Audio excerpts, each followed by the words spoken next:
হরে Krishna deer devotees, সকলকে সুস্বাগতম।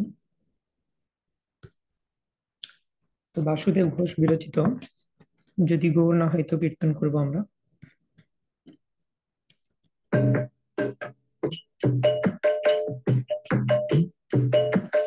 যদি গৌর না হইতো তবে কি হইতো, কেমনে ধরিতাম রে।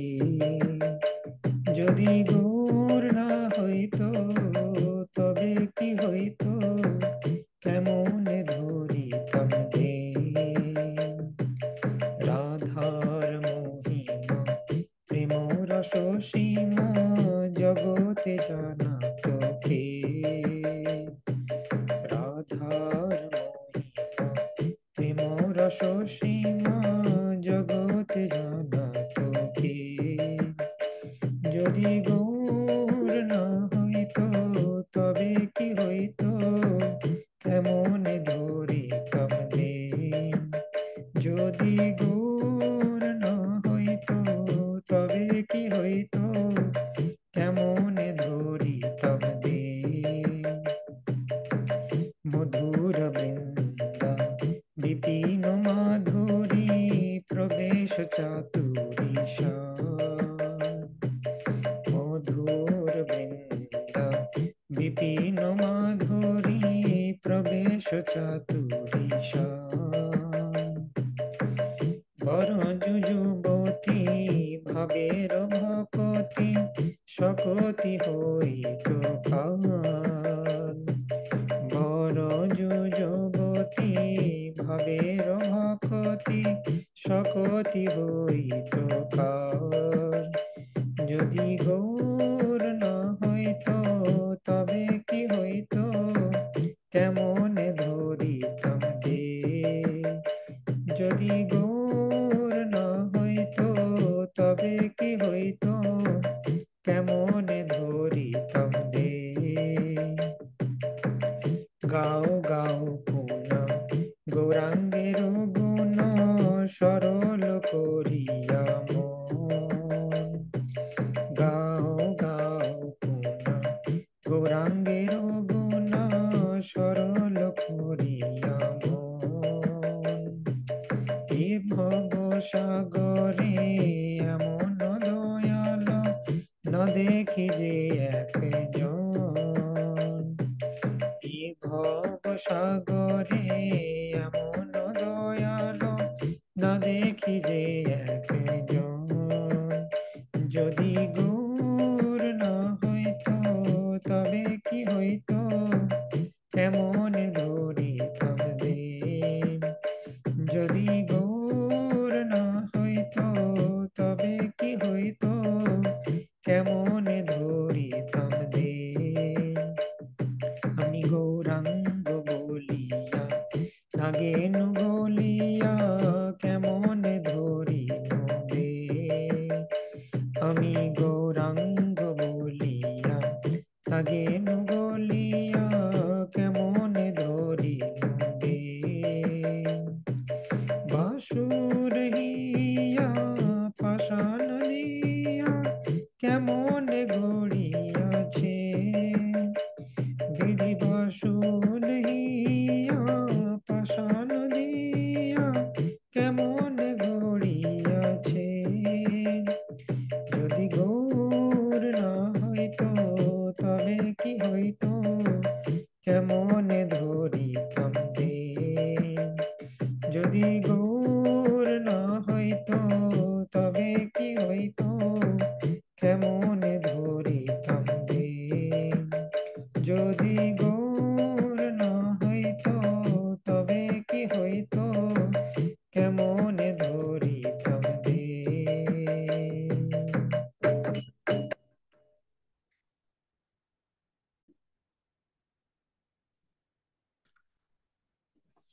ॐ अज्ञानतिमिरान्धस्य ज्ञानाञ्जनशलाकया चक्षुरुन्मीलितं येन तस्मै श्रीगुरवे नमः।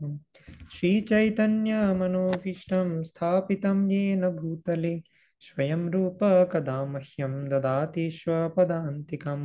वन्देऽहं श्रीगुरो श्रीयुतपदकमलं श्रीगुरून् वैष्णवांश्च श्रीरूपं साग्रजातं सहगणा रघुनाथान्वितं तं सजीवं साद्वैतं सावधूतं परिजनसहितं कृष्णचैतन्यदेवं श्रीराधा कृष्णपादान् सहगणा ललिता श्रीविशाखान्वितांश्च नम ओं विष्णुपादाय कृष्णपृष्ठाय भूतले श्रीमते भक्तिवेदांत स्वामिनिति नामिने नमस्ते सारस्वते देवे गौरवाणी प्रचारिणे निर्विशेष शून्यवादी पाश्चात्य देशतारिणे वाञ्छाकल्पतरुभ्यश्च कृपा सिन्धुभ्य एव च पतितानां पावनेभ्यो वैष्णवेभ्यो नमो नमः नमो महावदन्याय कृष्णप्रेम प्रदायते कृष्णाय कृष्णचैतन्य नाम्ने गौरत्विषे नमः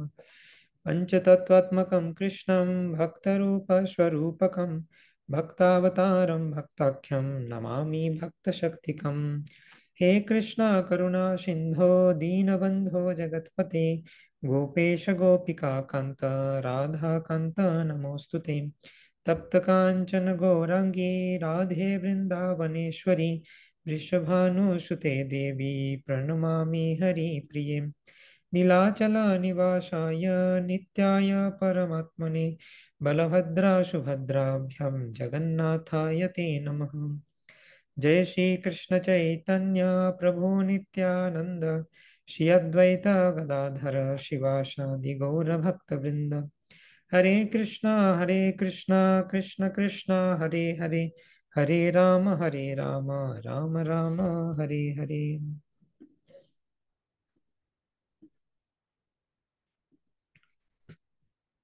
তো আমরা স্টার্ট করব চৈতন্য চরিতামৃতের মধ্যলীলা চ্যাপ্টার 23 প্রয়োজন তত্ত্ব।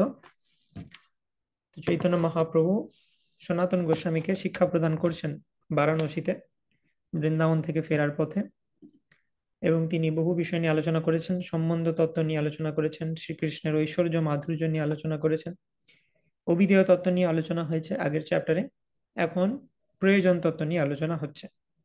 সম্বন্ধ অভিধেয় প্রয়োজন কি সেটা আমরা শুনে নেব তোমাদের কাছ থেকে। কে বলতে পারো, বলো সম্বন্ধ কি, অভিধেয় কি, প্রয়োজন কি? দাঁড়াও, গুগল মিটে মাইক্রোফোন অন করার পারমিশন দিতে হবে।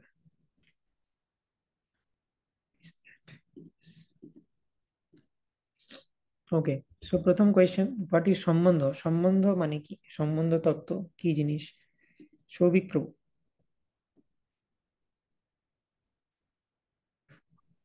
কৃষ্ণ দণ্ডবত প্রণাম। হরে কৃষ্ণ। ও সম্বন্ধ মানে হচ্ছে ভগবানের সাথে আমাদের কি সম্পর্ক, সেটাই সম্বন্ধ হচ্ছে। তো সম্বন্ধের বস্তুটি কে? সম্বন্ধকে এক কথায় যদি বলতে হয় কি বলবো আমি? সম্বন্ধের অবজেক্ট কে? কাকে জানতে হবে সম্বন্ধে? কৃষ্ণ। কৃষ্ণ হচ্ছে সম্বন্ধ। কৃষ্ণকে সেটা জানা, এবং কৃষ্ণকে জানলেই আমার সাথে কৃষ্ণের কি সম্পর্ক সেটা জানতে পারবো। আমি যে স্পিরিট সোল, অর্থাৎ আমি কৃষ্ণের অংশের অংশ, সেটা জানতে পারবো। পার্ট এন্ড পার্সেল কৃষ্ণের, বিভিন্নাংশ জীব, বিভিন্ন টার্ম রয়েছে। ওকে, অভিধেয় কি? নেক্সট কোয়েশ্চেন, অভিধেয় কে বলবে? স্নেহা মাতাজি, Sneha Das Mataji from Google Meet. Hare Krishna Prabhu প্রণাম। হরে কৃষ্ণ। অভিদেহ মানে হচ্ছে কৃষ্ণ ভক্তি। ইয়েস। তো কৃষ্ণের সাথে সম্পর্ক জানার পর আমাদের কি করতে হবে? কৃষ্ণের ভক্তি সাধন করতে হবে। আর এই যে প্রয়োজন তত্ত্ব যেটা আজকে আমরা আলোচনা করব, সেটা কি? হোয়াট ইজ প্রয়োজন? মঞ্জু শেঠ মাতাজি। হরে কৃষ্ণ প্রভু, দণ্ডবোধ প্রণাম। হরে যে কৃষ্ণ। আমরা কৃষ্ণ ভক্তি করলে তারপরে ভগবানের ভক্তি, মানে কৃষ্ণ প্রেম লাভ হবে, সেটা নিয়ে তো কৃষ্ণ প্রেম ভক্তি করার হচ্ছে জন্য লাভ প্রয়োজন করা। তত্ত্ব। তো আমরা কিভাবে বুঝতে পারি এটাকে? একটা সিম্পল এক্সাম্পলের মাধ্যমে, যে কোনো স্কুল বা কলেজে যখন আমরা প্রবেশ করি, অ্যাডমিশন নিলাম, অ্যাডমিশন নিলাম, আমি স্কুলের সাথে একটা সম্বন্ধ স্থাপন করলাম, আমি সেই স্কুলের বা কলেজের স্টুডেন্ট হয়ে গেলাম, তাদের ডেটাবেসে আমার নাম চলে এলো, তো সেটা হচ্ছে সম্বন্ধ, সম্বন্ধ স্থাপন হলো। তারপর কি করতে হবে, আমাকে অ্যাকচুয়ালি যেটা কাজ সেটা করতে হবে। শুধু নাম লিখে নিলাম, অ্যাডমিশন নিয়ে নিলাম বা এরপরে হয়ে গেল, সেরকম নয়। তো আমাকে পড়াশোনা করতে হবে কলেজে। সেই রকমই যখন আমি জানতে পারলাম কৃষ্ণকে, দিয়ে কি আমি করবো, হাত গুটিয়ে বসে থাকবো না। কৃষ্ণকে সেটা জানার পরে এবারে স্যার কৃষ্ণ, ডিভোশনাল সার্ভিস, কৃষ্ণকে আমাকে সেবা করতে হবে। তো কৃষ্ণকে সেবা করব, সেটা হচ্ছে অভিদেয় বা ভক্তি। তারপর আমি কি লাভ করব, কলেজে পড়াশোনা শেষে যেমন ডিগ্রি লাভ করে, সেই রকমই একজন জীব সে যখন ভগবানের প্রতি অভিধেয় বা ভক্তি অনুশীলন করছে, সে যে তার হৃদয়ে সুপ্ত কৃষ্ণ প্রেম রয়েছে সেটা জাগরিত হবে। আগের দিন আলোচনা করেছিলাম যে নিত্য সিদ্ধ কৃষ্ণ প্রেম সাধ্য কভু নয়, শোভনাদি শুদ্ধ চিত্তে করে উদয়। এই যে কৃষ্ণ প্রেম, এটা এমন জিনিস নয় যে এটা আমি তৈরি করলাম আমার হৃদয়ে, আগে ছিল না আর এখন আমার হৃদয়ে তৈরি হলো, সেরকম নয়। এটা আমার হৃদয়ে অলরেডি ছিল। কৃষ্ণের প্রতি যে ভালোবাসা সেটা হৃদয়ে রয়েছে, কৃষ্ণের প্রেম সেটা হৃদয়ে রয়েছে। শ্রবণাদি শুদ্ধ চিত্তে করে উদয়, শ্রবণ কীর্তন করলে সেটা বেরিয়ে আসবে। বীজ যেমন মাটিতে পোঁতা থাকে, সেটা দেখতে পায় না উপর থেকে, কিন্তু জল ঢালতে থাকলে একসময় সেটা বেরিয়ে আসবে। সেই রকম সুপ্ত যে কৃষ্ণ প্রেম সেটা জাগরিত হয়। ওকে, তো বোঝা গেল হোয়াট ইজ প্রয়োজন তত্ত্ব। তো এরপর আমরা প্রয়োজন তত্ত্বে মহাপ্রভু কি বলেছেন সেটা আলোচনা করব। তো রূপ সনাতন গোস্বামীর প্রতি মহাপ্রভুর এই যে শিক্ষা, সেটা খুবই ইম্পর্টেন্ট। প্রত্যেকটি গৌড়ীয় বৈষ্ণবের বোঝা উচিত এটা, যে কি শিক্ষা দিয়েছেন। পুরো মহাপ্রভুর যা টিচিংস সামারাইজড ফর্মে রূপ সনাতনকে দিয়েছেন। তো আমি যদি রূপ সনাতনের শিক্ষা না বুঝতে পারলাম তাহলে কি হলো, আর আমি নিজে কিভাবে গৌড়ীয় বৈষ্ণব বলবো। তা প্রত্যেকটি জিনিস পুঙ্খানুপুঙ্খভাবে বোঝা দরকার। তো ক্লাসে কোয়েশ্চেন জিজ্ঞেস করে বোঝা যাচ্ছে যে কয়েকজন খুব ভালোভাবে বুঝতে পারছেন, বিশেষত ইউথরা, তারা বুঝতে পারছেন। কিন্তু আমি শিওর নই যে বাকিরা সবাই বুঝতে পারছে কিনা। তো আপনারা একটা কাজ করতে পারেন, লোকালি কিছু ডিভোটিস রয়েছে, তাদের সাথে বসুন, ডিসকাস করুন। হুম, তাদের সাথে বসে আলোচনা করুন, যারা বুঝতে পারছে তাদের কাছে জিজ্ঞেস করুন। ক্লাসে তো সবসময় বলেছি যে কোনো কোয়েশ্চেন আপনারা জিজ্ঞেস করতে পারেন, বা তাতেও হয়তো কেউ লজ্জা পাচ্ছেন যে না এত লোকের সামনে আমি জিজ্ঞেস করবো কি করে। হ্যাঁ, তার থেকে বরং না বুঝেই থাক, আমার না বুঝাই হয়ে থাক। না বুঝা হয়ে থাকলে কি করে হবে, ভক্তি করছি রূপ সনাতনের শিক্ষা যদি না বুঝি, তো গোলক বৃন্দাবনে আমি যাবো কি করে, সেখানে গেটে তো কোয়েশ্চেন করা হবে এখান থেকে। চৈতন্য চরিতামৃতের মধ্যলীলা এই চ্যাপ্টার গুলো পড়েছিলে তুমি, এখান থেকে তো কোয়েশ্চেন আসবে। তা আমি না বুঝলে কি করে হবে, তো বুঝতে হবে। যদি ক্লাসে বুঝতে না পারছেন, লোকাল যারা বুঝতে পারছেন সেই সমস্ত ভক্তদের সাথে কন্ট্যাক্ট করে তাদের সাথে বসে ডিসকাস করো। এমনিতে কতবার আমরা 10 বার ফোন করি ফালতু কাজের জন্য। যদি একটা ফোন এরকম জন্য হয় যে সনাতন শিক্ষার এই জায়গাটা কি বললেন ক্লাসে বুঝতে পারলাম না, তো তুমি একটু বুঝিয়ে দাও, তাহলে ক্ষতি কি আছে? এরকম ফোন ভালো তো না। মচ্চিত্তমদ্গত প্রাণা বোধয়ন্ত পরস্পরম কথয়ন্তশ্চ মাম নিত্যম তুষ্যন্তি চ রমন্তি চ। ভগবদ গীতায় ভগবান বলছেন যে ভক্তরা একে অপরের সাথে কথা বলে, কৃষ্ণ কথা ডিসকাস করে। তো প্রত্যেকের কর্তব্য, প্রত্যেকের মেন্টর অ্যাসাইন করা আছে। আই এম অ্যাজিউমিং যে মেন্টররা যথেষ্ট স্মার্ট, তারা বুঝতে পারছেন সমস্ত কিছুই। তো কিছু না হলে নিজের মেন্টরকে জিজ্ঞেস করুন যে আমি এটা বুঝতে পারছি না, আমাকে বুঝিয়ে দিন, কিন্তু আপডেটেড থাকতে হবে। ও ক্লাসে কিছু বোঝা যাচ্ছে না, ক্লাসে আসবো না আমি, তাহলে তো আমি অজ্ঞানতার অন্ধকারে প্রবেশ করে যাব। কঠিন হলেই যে আমি একদম ভয়ে গুটিয়ে যাব সেরকম নয়, কঠিন হলে আমাকে আরো উঠে দাঁড়াতে হবে, আমাকে বুঝতে হবে। একবার বুঝতে না পারলে আমি 10 বার পড়বো। হুম, শুধু আমরা নয়, বড় বড় যারা আমাদের আচার্য, গুরু মহারাজ, একবার আমি ভক্তি পুরুষোত্তম মহারাজের কাছে শুনছিলাম, ভক্তি পুরুষোত্তম মহারাজ বলছেন যে তিনি যখন আচার্যদের বই পড়ছেন, ললিত মাধব, বিদগ্ধ মাধব ইত্যাদি, আহ আনন্দ বৃন্দাবন চম্পু, এগুলো এত কঠিন, উনি বলছেন যে আমাকে একটা শ্লোক বুঝতে গেলে 10 বার পড়তে হয়। তো উনি এত হাম্বল সেটা স্বীকার করছেন। তো সেরকমই অবস্থা সবারই, আমরা যে একবারই বুঝে যাব, আর আমি যে বুঝতে না পারছি বলে আমি বিরাট বোকা, বাকিরা সবাই বিরাট বুদ্ধিমান, এরকম নয় ব্যাপারটা। এটা বুঝতে সবারই টাইম লাগবে। তো সেজন্য আমাকে চেষ্টা করতে হবে। ওই জন্যই তো দেওয়া হয়েছে, শাস্ত্রটা এরকম নয় যে একদম রেডিমেড খাবার আমি মুখে দেওয়া মাত্র ডাইজেস্ট করে নিতে পারবো না। এটাকে আমাকে ডাইজেস্ট করার জন্য পরিশ্রম করতে হবে। ওইটাই তো কাজ দিয়েছেন। ভগবান চাইলে আরো সহজ করে বুঝিয়ে দিতে পারতেন, কিন্তু একটু কঠিন রেখেছেন কি জন্য? তুমি কি করবে তাহলে? তোমাকে যে 100 বছরের জীবন দেওয়া হয়েছে, তুমি কি করবে? সবই যদি তোমার জন্য করে দেওয়া হয়, একটু চেষ্টা করতে হবে না নিজেকে? তো সেই চেষ্টাটা করব, তবেই তো আমি কৃষ্ণের কৃপা লাভ করতে পারবো। আমি যদি কিছুই না করি তাহলে কি হবে? কিভাবে কৃষ্ণের কৃপা লাভ করবো আমি? ওকে, তো মন দিয়ে শ্রবণ করো। যেখানটা বুঝতে পারবে না, রেজ হ্যান্ড করো, কোয়েশ্চেন জিজ্ঞেস করো, জানতে চাও। তবে মহাপ্রভু খুশি হবেন যে হ্যাঁ, বুঝতে পারছে না সেটা নিয়ে ঘর ঢুকে যাচ্ছে না, বুঝতে পারছে না সেটা জিজ্ঞেস করছে ভক্তদেরকে, জানার চেষ্টা করছে। এটা দেখাও যে আমার বোঝার ইচ্ছা রয়েছে।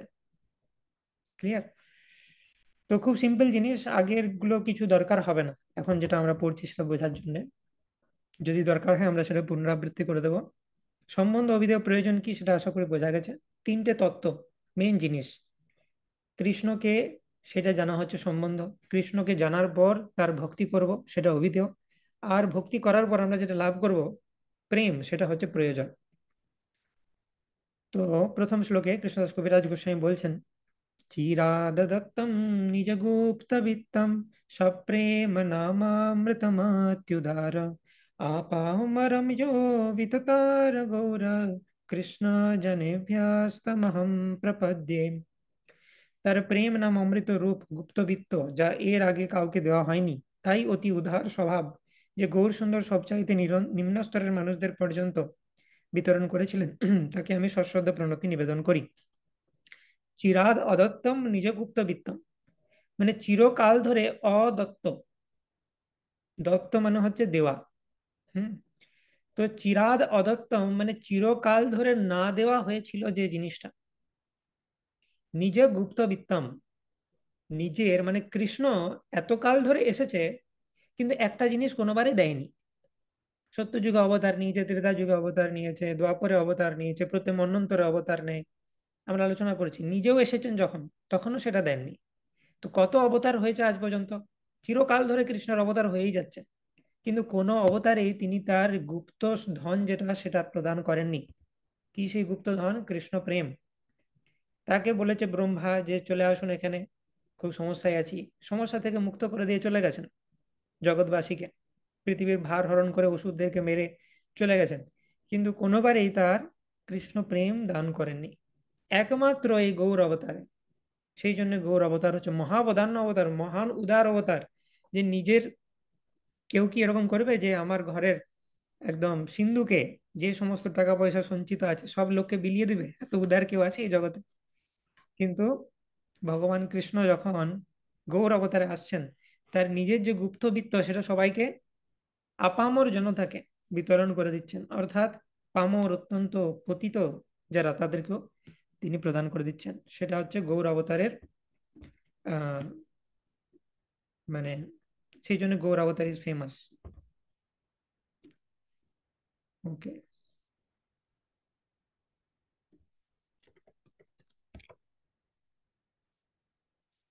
जय जय गौरचंद्र जय नित्यानंद, जय द्वैत चंद्र जय गौर भक्त वृंद।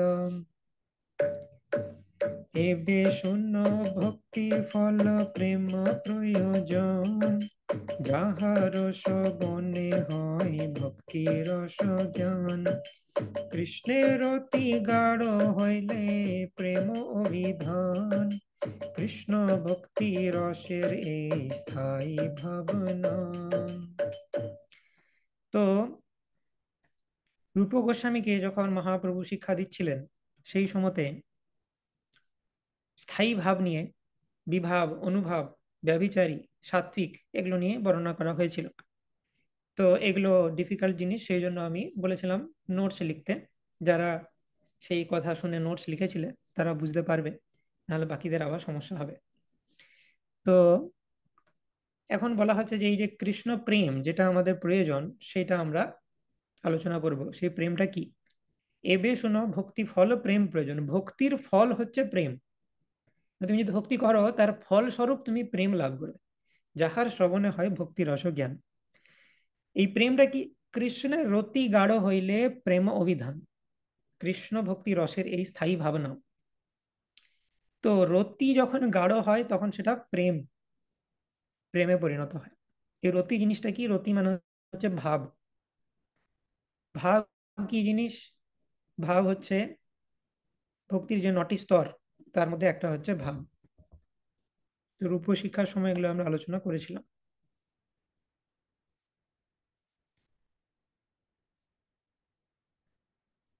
হুম। তো রূপ গোস্বামী তার ভক্তি রসামৃত সিন্ধুতে ভক্তির 9টি স্তরের কথা বলেছেন, যেটা আমরা একদম শুরু থেকে শুনে আসছি।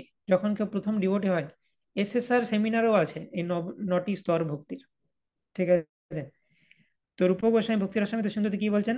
আদৌ শ্রদ্ধা তত সাধু সঙ্গতঃ ভজন ক্রিয়া তথা অনর্থ নিবৃত্তি ততো নিষ্ঠা রুচিস্তথা ততো আসক্তিস্তৎ আহ প্রেম প্রেমাভ্যুদঞ্চতি সাধকানাম অয়ম প্রেম না প্রাদুর্ভাব ভবেৎ ক্রম। তো এইভাবে শ্রদ্ধা থেকে প্রেম পর্যন্ত কটা স্তর হলো? 1 2 3 4 5 6 7 8 9। তো ভক্তির এই 9টি স্তর রয়েছে বা লেভেল রয়েছে। আমি যে ভক্তি করছি, সবসময় কি এক জায়গাতেই পড়ে থাকবো না, ধীরে ধীরে আমার উন্নতি হবে। তো প্রথমে হচ্ছে শ্রদ্ধা। প্রথমে আমার ভগবানের প্রতি এবং তার ভক্তদের প্রতি শ্রদ্ধা জন্মায়, যে না, এই পথটাতে যাওয়া যেতে পারে। কিছু লোকের শ্রদ্ধাই নেই, তারা নাস্তিক। তো আমাদের প্রথমে শ্রদ্ধা জন্মায়। শ্রদ্ধার ফলে কি হয়? আমি ধীরে ধীরে ভক্তদের সঙ্গ করব, বিভিন্ন প্রোগ্রামে যাব। লোকজন জিজ্ঞেস করবে, কি ব্যাপার, তুমি নতুন নাকি? ও, তুমি নতুন আসছো, তাহলে মালা করো তুমি। তারপর তাকে মালা দেওয়া হবে। হুম। প্রভুপাদের ছোট বই দেওয়া হবে। সাধুদের সঙ্গ করলে সাধুরা কি বলবে? ভজন ক্রিয়া করো, নাম জপ করো, প্রভুপাদের বই পড়ো, হ্যাঁ, শ্রবণ কীর্তন করো, লেকচারে আসো, প্রোগ্রামে আসো, প্রসাদ খাও। এগুলো হচ্ছে ভজন ক্রিয়া।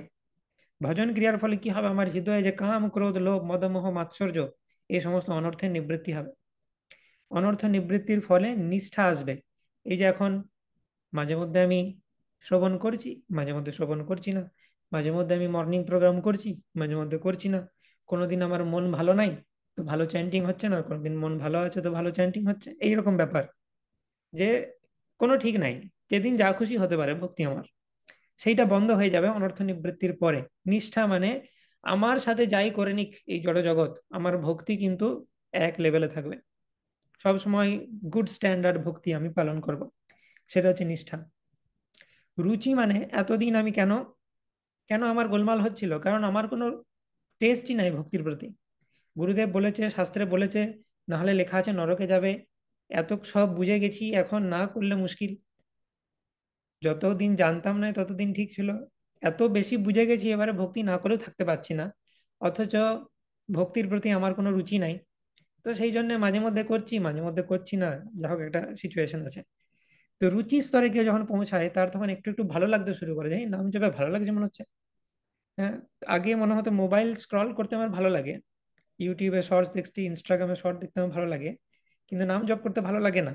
কিন্তু জোর করে ষোলমালা না করলে আবার মুশকিল আছে, আবার গুরুদেবের যদি কিছু হয়ে যায়। তো এইসব মাথায় ভেবে আমাকে যা হোক করে করতে হতো। তো এখন কি মনে হবে? এখন মনে হবে যে না, নাম জপটা তো মনে হচ্ছে তো ওই মোবাইলের থেকে বেশি রস। তো এইটাই করি, ওটা কেন করতে যাবো আর। এমনিতেই মনে হবে এটাকে বাদ দিই, দরকার নেই। তো এটা হচ্ছে রুচি স্তর। আসক্তি মানে অ্যাডিকশন হয়ে গেছে ভক্তিতে আমার, না করে আমি থাকতে পারবো না। সে দেখবে কয়েকজন যারা সে রেগুলার ড্রাগ নেয়, তাদের যদি একদিন বন্ধ করে দেওয়া হয়, সে হাত পা তার কাঁপতে থাকে। হুম। খুব বেশি যখন কারোর নেশা হয়ে যায় কোনো জিনিসে, সেটা যদি একদিন বন্ধ করে দেওয়া হয়, তার মধ্যে এরকম বিভিন্ন সিমটমস দেখা দিতে থাকে। তো আসক্তি লেভেলে পৌঁছে গেছে যে ভক্ত, তার এরকম হবে। তাকে যদি একদিন বলা হয় তোমাকে বেঁধে রাখছি, প্রভুপাদের বই পড়তে দেবো না, তার হাত পা কাঁপবে, যে আমি পড়তে পারলাম না, ছটপট করবে। হ্যাঁ, আমি নাম জপ করতে পারছি না, নাম জপটা তো সেই বাঁধা অবস্থাতেও করে নেবে। কিন্তু শ্রীমদ্ ভাগবতমকে কতক্ষণ দেখিনি আমি, আমি আর থাকতে পারছি না। চৈতন্য চরিতামৃত অনেকক্ষণ হয়ে গেল আমি দেখিনি। যে একটা দুটো শ্লোক আমাকে কেউ পড়ে শোনাও, না না, নাহলে আমার অবস্থা খারাপ হয়ে যাবে। এইরকম ব্যাপার আসক্তি স্তরে। ভাব মানে সে আরো অ্যাডভান্স হয়ে গেছে, কৃষ্ণের জন্য ইমোশন তৈরি হচ্ছে। অষ্টসাত্ত্বিক বিকার ইত্যাদি বিভিন্ন যে ইমোশনস কৃষ্ণের জন্য তৈরি হচ্ছে। আর প্রেম মানে একদম পূর্ণ কৃষ্ণ প্রেম লাভ করেছে, জড় জগৎ থেকে সম্পূর্ণ সে ডিসকানেক্টেড হয়ে গেছে। প্রেম স্তরে পৌঁছানো মানে সে জীবন মুক্ত, সে স্পিরিচুয়াল ওয়ার্ল্ডেই আছে। প্রেম স্তরের ভক্ত এই জড় জগতে থাকা মানেও সে জড় জগতে নাই অ্যাকচুয়ালি। সে ভগবানের সঙ্গেই আছে সবসময়। তো এটা হচ্ছে ভক্তির 9টা স্তর।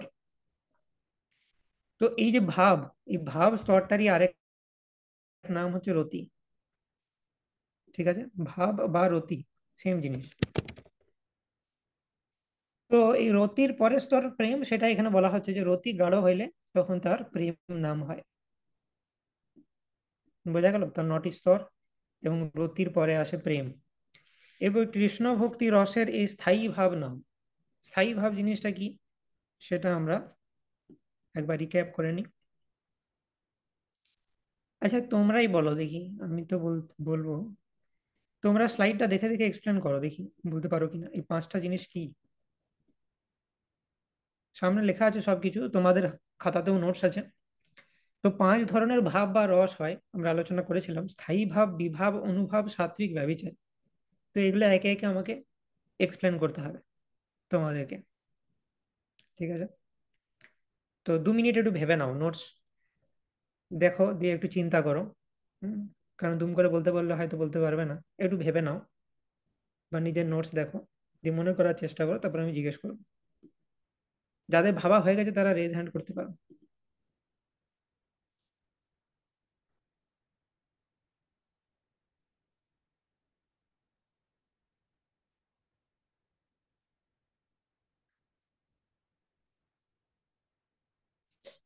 ভুল বলার কিছু ব্যাপার নেই, যা খুশি বলো। আমার যে ভুল হয়ে যাবে কি হবে, অসুবিধা নেই। কেউ বলছে না, এটা বলাটাই হচ্ছে সাকসেস। ভুল হওয়ার কোনো ব্যাপার নেই, ভুল হলে আমি আছি আবার ঠিক লাইনে ধরিয়ে দেবো। যে সৌভিক প্রভু আর রঘুপতি প্রভু, বলো হোয়াট ইজ স্থায়ী ভাব, প্রথমে এইটা আমরা পিন পয়েন্ট করার চেষ্টা করি। ব্রো, স্থায়ী ভাব হচ্ছে যেটা শান্ত, দাস্য, সখ্য, বাৎসল্য, মাধুর্য, মানে এর মধ্যেই মানে সীমাবদ্ধ থাকবে, মানে যে কোনো একটাই হবে, তো সেটা হুম, হচ্ছে স্থায়ী ভাব। ঠিক। তো বেসিক্যালি এটাকে কিসের সাথে তুলনা করা হয়েছিল, যে শুধু যদি আমাকে দই দিয়ে দেওয়া হয়, সেটা ঠিক আছে, ভালো জিনিস, কিন্তু তার সাথে একটু কর্পূর, একটু লবণ, একটু গোলমরিচ ইত্যাদি করে বেশ মশালেদার, সেই জিনিসটা আস্বাদন করতে ভালো লাগবে, তাই তো? তো সেম জিনিস কৃষ্ণ ভক্তির যে রস, যে বেশ শুধু দইয়ের মতো যেটা, সেটা হচ্ছে স্থায়ী ভাব। তার উপরে বিভাব, অনুভাব, সাত্বিক আর ব্যভিচারী হচ্ছে মশলা। প্রথমে এটা মনে রাখতে হবে। ঠিক আছে, তো স্থায়ী ভাব মানে হচ্ছে ভক্তের যে ভাবটা স্থায়ী।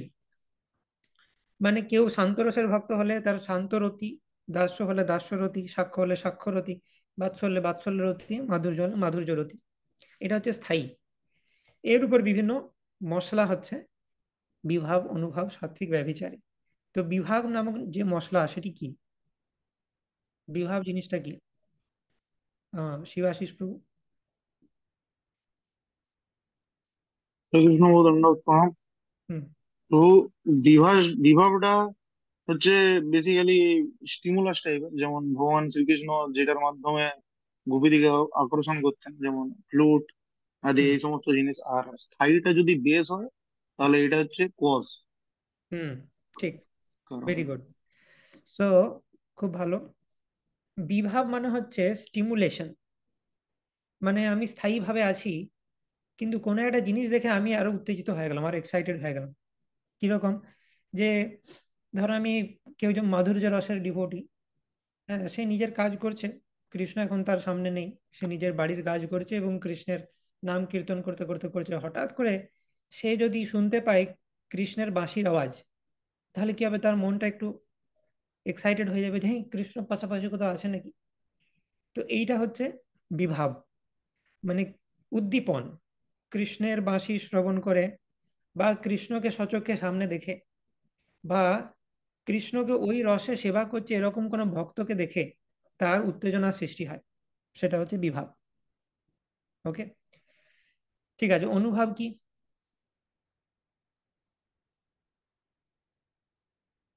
বর্ষা মাতাজি। হরে কৃষ্ণ প্রভু প্রণাম। হরে প্রভু, কৃষ্ণ। অনুভবটা হচ্ছে ইফেক্ট, মানে ফলাফল, যেটা আমরা কিভাবে কজ দেখেছিলাম উদ্দীপনা, তো উদ্দীপনার ফলে যে ফলাফলটা হবে, এটা হচ্ছে ইচ্ছা করতে হবে ভগবানের জন্য। সিঙ্গিং মানে গান করা, নৃত্য করা, হুম। তারপরে rolling in ground, discharging sliver, এগুলো মানে ফলাফল হচ্ছে ভগবান ইয়েস। উদ্দীপনা। তো বেসিক্যালি অনুভব হচ্ছে বিভাবের ফল। বিভাবে আমি এক্সাইটেড হয়েছি, এক্সাইটেড হয়ে আমি কি করছি সেটা হচ্ছে অনুভব। যেমন আমি নৃত্য করতে পারি, গীত করতে পারি, আমি মাটিতে গড়াগড়ি দিতে পারি, এগুলো হচ্ছে অনুভবের উদাহরণ।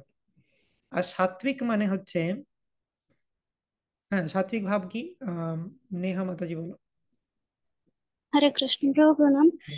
তো এখানে যেমন বিভাব কজ হচ্ছে, তো বিভাবের দুটো ইফেক্ট হচ্ছে অনুভব আর একটা সাত্বিকা। অনুভবটা হচ্ছে ইচ্ছাকৃত আর সাত্বিকাটা হচ্ছে অনিচ্ছাকৃত। যেমন অনিচ্ছাকৃত ভাবে স্তম্ভ, তারপরে রোমাঞ্চ, ভেদা, এগুলো হয়ে থাকে। Very good.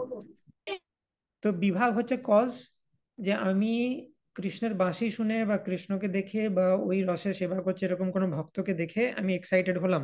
এক্সাইটেড হয়ে আমি কি করব? দু রকম জিনিস হতে পারে। একটা হচ্ছে আমি না চাইতেই আমার দেহে কিছু চেঞ্জেস হচ্ছে, স্পন্টেনিয়াস কিছু অনিচ্ছাকৃত চেঞ্জেস হচ্ছে, সেগুলোকে সাত্বিক বিকার বলা হয়। যেমন স্তম্ভ, কেউ স্টান্ড হয়ে যেতে পারে, ঘাম ঝরতে পারে। কেউ জোর করে ঘাম ঝরাতে পারবে? আমি যদি বলি তোমার এসি ঘরে বসানো আছে, জোর করে তুমি ঘামো দি, সম্ভব নয়, এটা অনিচ্ছাকৃত। ঠিক আছে, রোমাঞ্চ, স্বরভেদ, গলা কেঁপে যাওয়া ইত্যাদি, এইগুলো হচ্ছে সাত্বিক ভাব।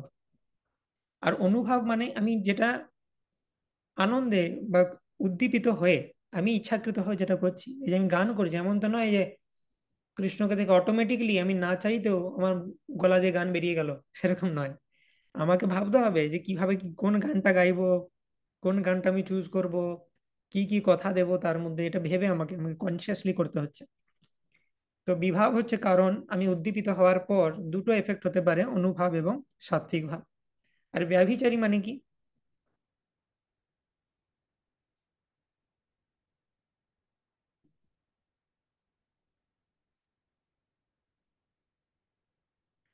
সোমা মাতাজি বলুন। হরে কৃষ্ণ প্রভু প্রণাম। হরে প্রভু, কৃষ্ণ। ব্যভিচারী ভাবটা হচ্ছে মাঝে মধ্যে আসবে, মাঝে মধ্যে চলে যাবে, খুবই ক্ষণস্থায়ী ভাব। যেমন মা যশোদা ভগবানের জন্য দুশ্চিন্তা করছেন, বা খুব উম, ভগবান ভগবানের সাথে কোন রকম ভগবান কোন রকম লীলা করছেন, তাতে মা যশোদা ভয় পেয়ে যাচ্ছেন, খুব দুশ্চিন্তা হচ্ছে, এইসব ভাবগুলো আসবে। ঠিক, ভেরি গুড, পারফেক্ট। তো ব্যভিচারী মানে ক্ষণস্থায়ী ভাব, যেটা মাঝে মধ্যে আসে আবার চলে যায়। দুশ্চিন্তা হতে পারে, খুব আনন্দ হতে পারে, হুম, ইত্যাদি, করুণা হতে পারে, ভয় হতে পারে, বিভিন্ন, সেগুলো হচ্ছে ব্যভিচারী। তো এটা হয়ে গেল পাঁচটি রস। স্থায়ী ভাব মানে বেশ, তার উপর বিভাবের উদ্দীপনা আসে, যে অনুভব আর সাত্বিক তৈরি হয়। আর ব্যভিচারী মাঝে মধ্যে আসে, মাঝে মধ্যে চলে যায়। তো এই জিনিসটাকে এইভাবে দেখানো হয়েছে। এটা একটা স্ক্রিনশট নিয়ে নিতে পারো। তো এইটা হচ্ছে স্থায়ী ভাব। স্ক্রিনশট নিয়ে নাও, দিয়ে জিনিসটা বোঝো, লিখতে গিয়ে লেখার দরকার নেই, পরে লিখবে। তো স্থায়ী ভাব হচ্ছে এটা মাঝে, শান্ত, দাস্য, সখ্য, বাৎসল্য, মাধুর্য। ঠিক আছে, উপরে কি লেখা আছে সেটা এখন পরে আসছি, নিচে যেটা লেখা আছে সেটার কথা দেখো। স্থায়ী ভাব মানে হচ্ছে শান্ত, দাস্য, সখ্য, বাৎসল্য, মাধুর্য। তার মধ্যে বিভাব হচ্ছে স্টিমুলেশন প্রদান করছে, এর মধ্যে গেল ইনপুট। আর আউটপুট হিসাবে কি আসে? সাত্বিক আর অনুভব, দুটো জিনিস হতে পারে আউটপুট। যদি স্পন্টেনিয়াস আউটপুট হয় তখন সাত্বিক, চোখ দিয়ে জল পড়া, হ্যাঁ, গায়ের রোমকূপ খাড়া হয়ে যাওয়া, ঠিক আছে, ঘাম দেওয়া ইত্যাদি, এগুলো হচ্ছে সাত্বিক ভাব, গলা চোখ হয়ে যাওয়া। আর ডেলিবারেট রেসপন্স মানে ইচ্ছাকৃত ভাবে যেগুলো করা হয় সেটা অনুভব, সিঙ্কিং, ড্যান্সিং, হাসি হতে পারে, কয় স্মাইলিং, স্মিত হাস্য, সিঙ্কিং, ডান্সিং, মাটিতে গড়াগড়ি দেওয়া ইত্যাদি অনুভব। ঠিক আছে, এগুলোর আবার অনেক অনেক ভাগ আছে, সেগুলো আমি এখন ডিসকাস করে কনফিউজ করতে চাচ্ছি না। তো এই হয়ে গেল স্থায়ী ভাব, বিভাব, সাত্বিক, অনুভব। আর ব্যভিচারী মাঝে মধ্যে স্থায়ী ভাবের মধ্যে আসে আবার চলে যায়, টেম্পোরারি ইমোশন বলা হয়, টেম্পোরারি, যেটা আমরা আলোচনা করলাম। মাঝে মধ্যে আনন্দ আসতে পারে, মাঝে মধ্যে ভয় আসতে পারে, করুণা আসতে পারে, দুশ্চিন্তা আসতে পারে, এগুলো টেম্পোরারি। ঠিক আছে, এটা মাঝে মধ্যে আসে, মাঝে মধ্যে চলে যায়। জিনিসটাকে সিম্পল করে বুঝতে হবে, বেশি কমপ্লেক্স করে বোঝার দরকার নেই, কারণ একই কমপ্লেক্স জিনিস আমি যদি আরো কমপ্লেক্স করে ভাবতে থাকি কিছুই বুঝতে পারবো না। আগে সিম্পল আন্ডারস্ট্যান্ডিং হয়ে গেল, তারপরে দ্বিতীয়বার আমি যখন পড়বো তখন আরেকটু কমপ্লেক্স আন্ডারস্ট্যান্ডিং নিতে পারি। তৃতীয়বার আবার যখন পড়বো আমি আরেকটু কমপ্লেক্স আন্ডারস্ট্যান্ডিং নিতে পারি। এটা যখন আমরা প্রথমবার শুনছি তখন এটাকে সিম্পল রাখাই ভালো। ওকে, তো এরপরে বিভাবের মধ্যেও আরো বিভিন্ন জিনিস রয়েছে, সেটা আমরা আলোচনা করব। আলম্বন, উদ্দীপন, সেটা আসবে ধীরে ধীরে। তো এই পাঁচটা জিনিস কি মোটামুটি জিজ্ঞেস করলে কে যেন বলতে পারি। স্থায়ী ভাব হচ্ছে আমার বেশ যেটা ভাব, বিভাব মানে আমি যেটাতে এক্সাইটেড হই, কৃষ্ণের বাঁশি শুনে, কৃষ্ণকে দেখে ইত্যাদি। অনুভাব মানে হচ্ছে আমি ইচ্ছাকৃত ভাবে উদ্দীপিত হওয়ার পরে যেটা করছি।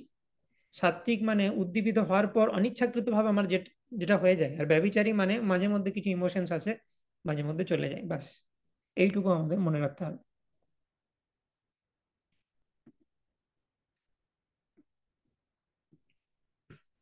ঠিক আছে, তো এরপরে ভাবের যে লক্ষণ সেটা বর্ণনা করা হচ্ছে।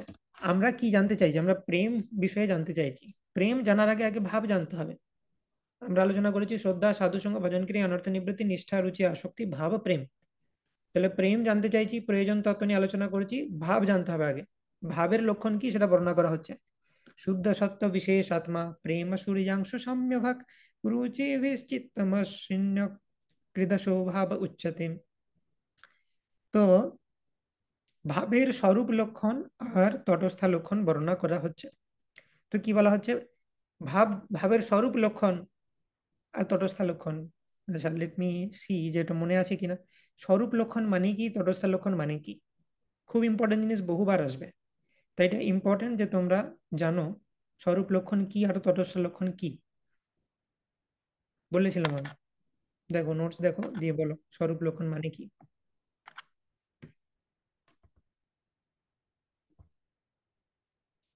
ওকে, নতুন কেউ যে বলেনি? আচ্ছা, আনন্দিতা মাতাজি বলো। হরে কৃষ্ণ প্রভু প্রণাম। হুম, প্রভু, স্বরূপ লক্ষণ মানে হচ্ছে যে মানে মূলত বস্তুটা কি, সেটা হচ্ছে ভেরি গুড। স্বরূপ লক্ষণ। হুম, আর তটস্থ লক্ষণ মানে? তটস্থ লক্ষণ মানে হচ্ছে যে সে তার ফলে কি হয়। Very good. ব্যাস, খুব সিম্পল টার্মসে, সেজন্য আমি বলি যাতে কারোর কোনো অসুবিধা না হয়। এগুলো খুব ডিফিকাল্ট জিনিস। স্বরূপ লক্ষণ মানে, কারোর যদি নোটস লেখা ছিল খুব ভালো কথা, যদি না লেখা ছিল এখন লেখো। স্বরূপ লক্ষণ মানে হচ্ছে মূলত বস্তুটি কি, আর তটস্থ লক্ষণ মানে হচ্ছে এর ফলে কি হয়, এফেক্ট কি, সেটা হচ্ছে তটস্থ লক্ষণ। ইংলিশে যদি লিখতে চাই তাহলে স্বরূপ লক্ষণ মানে হোয়াট ইট ইজ, আর তটস্থ লক্ষণ মানে what is the effect. Simple. তাহলে ভাবের স্বরূপ লক্ষণ কি, ভাবটা অ্যাকচুয়ালি কি? ভাবটা হচ্ছে অ্যাকচুয়ালি শুদ্ধ সত্য স্তরে অধিষ্ঠিত হওয়া। এবং ভাবটা অ্যাকচুয়ালি কি না, প্রেমের প্রিকারসর, প্রেম আসার ঠিক আগের স্তর। মানে প্রেমকে যদি সূর্যের সাথে তুলনা করি, তাহলে সকালবেলায় যখন সূর্য ওঠেনি কিন্তু সূর্যের আলোটা দেখা যাচ্ছে, সূর্য কিরণ, সেটা হচ্ছে ভাব। তাহলে ভাব অ্যাকচুয়ালি কি, ভাবের স্বরূপ লক্ষণ কি? শুদ্ধ সত্য স্তর অধিষ্ঠিত হওয়া এবং প্রেমের পূর্ব অবস্থা। ঠিক আছে। আর ভাবের তটস্থ লক্ষণ কি? এটা কি হয়? এটা হৃদয়কে নির্মল করে, হৃদয়কে সফট করে, যাতে সেই সফট হৃদয়ে, কোমল হৃদয়ে কৃষ্ণের জন্য ভাব উদয় হতে পারে। তাহলে ভাবের তটস্থ লক্ষণ কি হলো? হৃদয়কে সফট করে।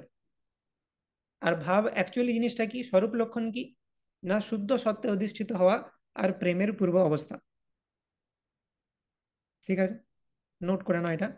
ভাবের স্বরূপ লক্ষণ হচ্ছে শুদ্ধ সত্ত্বে অধিষ্ঠিত হওয়া, প্রেমের পূর্ব অবস্থা, এবং ভাবের এফেক্ট হচ্ছে হৃদয়কে নির্মল করে, হৃদয়কে কোমল করে, যেখানে ভাবের উদয় হতে পারে।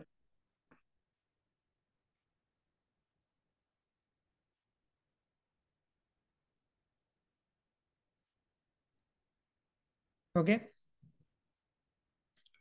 Let's continue. এই দুই ভাবের স্বরূপ তটস্থা লক্ষণ, প্রেমের লক্ষণ এবে শূন্য সনাতন। তো মহাপ্রভু বলছেন ভাবের লক্ষণ বর্ণনা করলাম, প্রেমের লক্ষণ এবারে বলি। সম্যং মসৃণিত শান্ত মমতা ঈশয়াঙ্কিত ভাব স এব সান্দ্রাত্মা বুধৈ প্রেম নিগদ্যতে। যখন সেই ভাব চিত্তকে সম্পূর্ণরূপে কোমল করে অত্যন্ত মমতার দ্বারা পরিচিত হয় এবং স্বয়ং গাঢ় স্বরূপ হয়, তখন পণ্ডিতেরা তাকে প্রেম বলে বর্ণনা করেন। তো প্রেমের যে ডেফিনেশন সেটা কি দেওয়া হচ্ছে, ভাব যখন প্রগাঢ় হয় এবং কৃষ্ণের প্রতি মমতা সেটা যখন প্রগাঢ় হয়ে যায়, মানে ভাবের পরবর্তী অবস্থা আর প্রগাঢ় মমতা কৃষ্ণের প্রতি, মানে ডিপ ইন্টিমেসি ফিলিংস কৃষ্ণের প্রতি, ইন্টিমেট ফিলিংস যখন জেনারেট হয়, সেটাকে বলা হচ্ছে প্রেম। অনন্য মনতা বিষ্ণু মমতা প্রেম সঙ্গতা ভক্তিরিত্যুচ্যতে ভীষ্ম প্রহ্লাদোদ্ধাপনাহৃদয়ী। বিষ্ণুতে অনন্য মমতা অর্থাৎ বিষ্ণু একমাত্র মমতার পাত্র, আর কেউ নয়। এইরূপ প্রেম সংযত মমতাকে ভীষ্ম, প্রহ্লাদ, উদ্ধব, নারদ ইত্যাদি বৈষ্ণবেরা প্রেম ভক্তি বলে বর্ণনা করেছেন।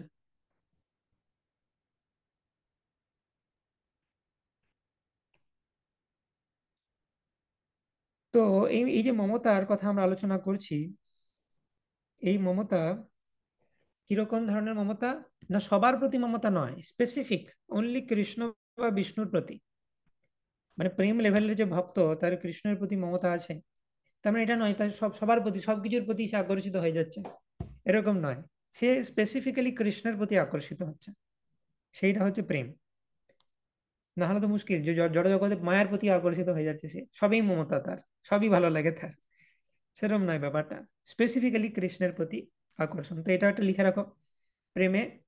প্রেম সম্বন্ধে যদি নোটস নিয়ে আমরা কি লিখবো, ভাবের পরবর্তী অবস্থা ফার্স্ট পয়েন্ট। সেকেন্ড পয়েন্ট আমরা লিখবো যে কৃষ্ণে প্রগাঢ় মমতা, কৃষ্ণের প্রতি প্রগাঢ় মমতা। মমতাটাকে ইংলিশে প্রভুপাদ বলছেন সেন্স অফ ওনারশিপ, মানে কৃষ্ণ আমার নিজের, মমতা নিজের, মম মানে হচ্ছে আমার, সেই রকম কৃষ্ণ আমার, এই যে ভাবটা সেটাকে বলে Mamata, sense of ownership in Krishna. Third point লিখবে শুধুমাত্র কৃষ্ণের প্রতি বা বিষ্ণুর প্রতি, অন্য কারোর প্রতি নয়, সেইটা হচ্ছে প্রেমের আরেকটা সিম্পটম।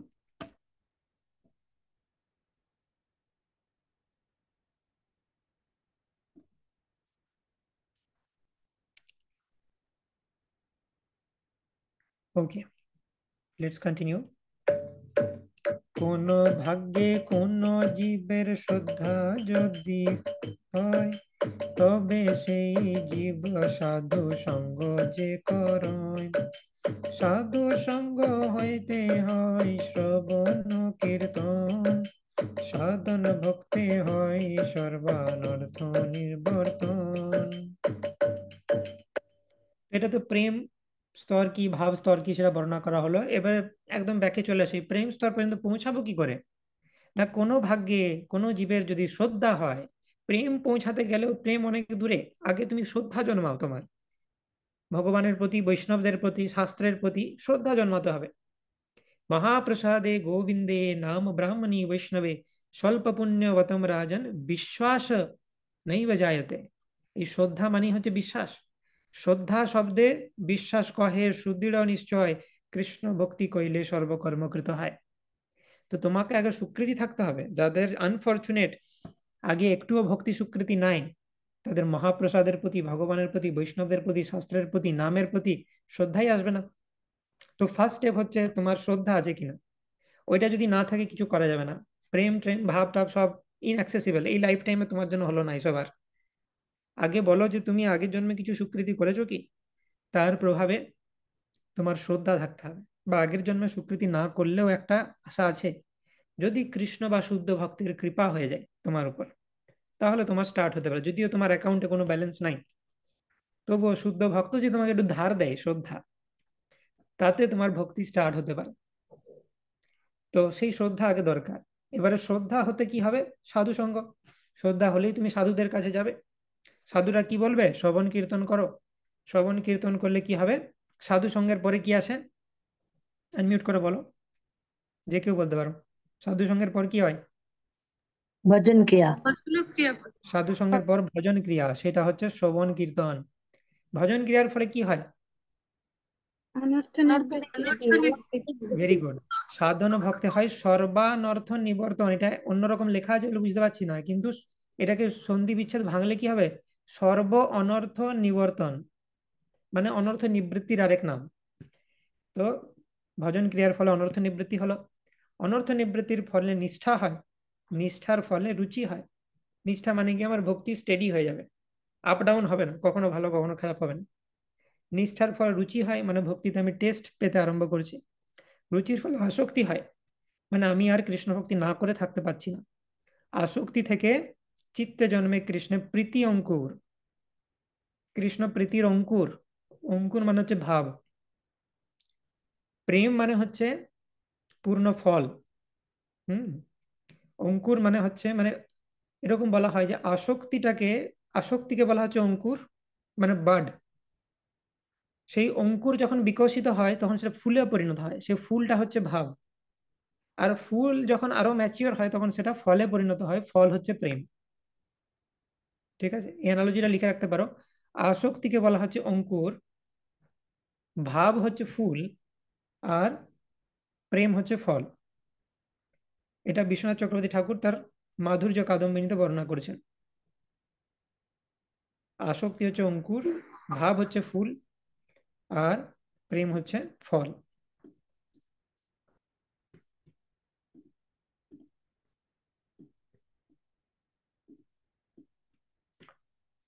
ঠিক আছে, তো সেই ভাব, এই ভাব যখন গাঢ় হয়ে যায় তখন সেটা প্রেম নাম ধরে। সেই ভাব গাঢ় হইলে ধরে প্রেম নাম, সেই প্রেমা প্রয়োজন সর্বানন্দ ধাম।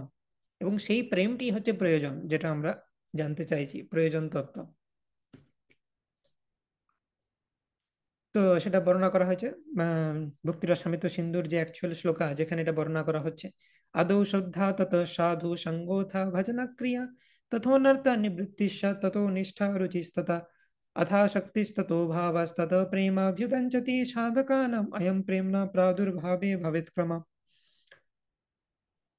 এটা আমরা দেখলাম অলরেডি, 9টা স্তরের কথা বর্ণনা করা হচ্ছে।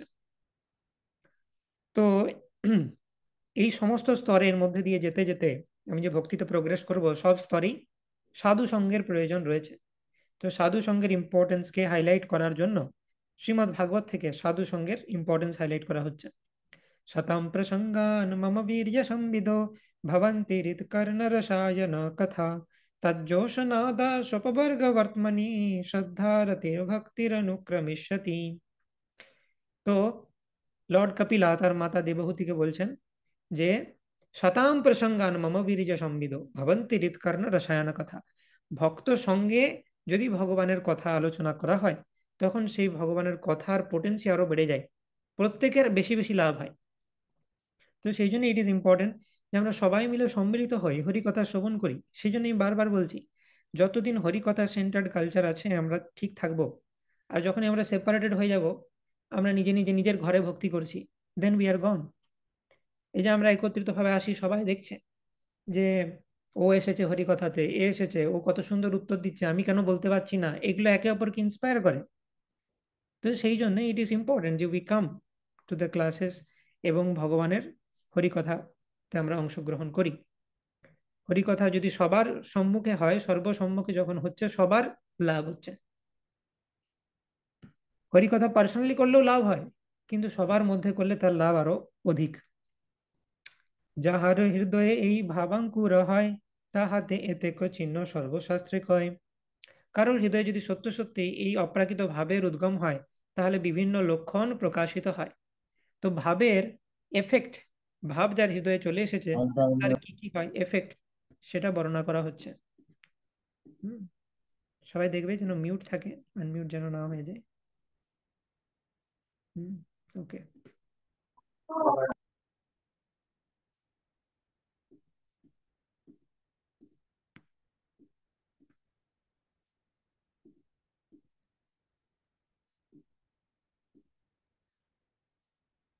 ওকে। সো ভাবের আরো ফার্দার কিছু লক্ষণ বর্ণনা করা হচ্ছে, সেগুলো কি, এটা খুব ইম্পর্টেন্ট শ্লোকা। ভাব ভক্তের কি কি লক্ষণ রয়েছে? শান্তিরব্যর্থ কালত্বম বিরক্তির্মান শূন্যতা আশাবন্ধ সমুৎকণ্ঠা নাম গানে সদা রুচি আসক্তিস্তদ্গুণাখ্যানে প্রীতিস্তদ্বসতি স্থলে ইত্যাদয়োনুভাবস্যুর্জাত ভাবাঙ্কুরে জনে। তো কি কি সিমটম রয়েছে? শান্তির অব্যর্থ কালত্বম, বিরক্তি, মানশূন্যতা, আশাবন্ধ, সমুৎকণ্ঠ, নাম গানে সদা রুচি, আসক্তিস্তদ গুণাখ্যানে, প্রীতিস্তদ বসতি স্থলে। 9টা সিমটমের কথা বর্ণনা করা হচ্ছে। তো আমি রেকমেন্ড করবো এই শ্লোকটা মুখস্থ করতে পারো যারা ইন্টারেস্টেড। কি কি বর্ণনা করা হচ্ছে? ভাব ভক্তের সিমটম, 9টি সিমটম কি কি? প্রথম সিমটম হচ্ছে শান্তি। শান্তি মানে সে সবাইকে ক্ষমা করে দিতে পারে। নেক্সট হচ্ছে অব্যর্থ কালত্বম, মানে এক মোমেন্টও টাইম ওয়েস্ট করে না সে।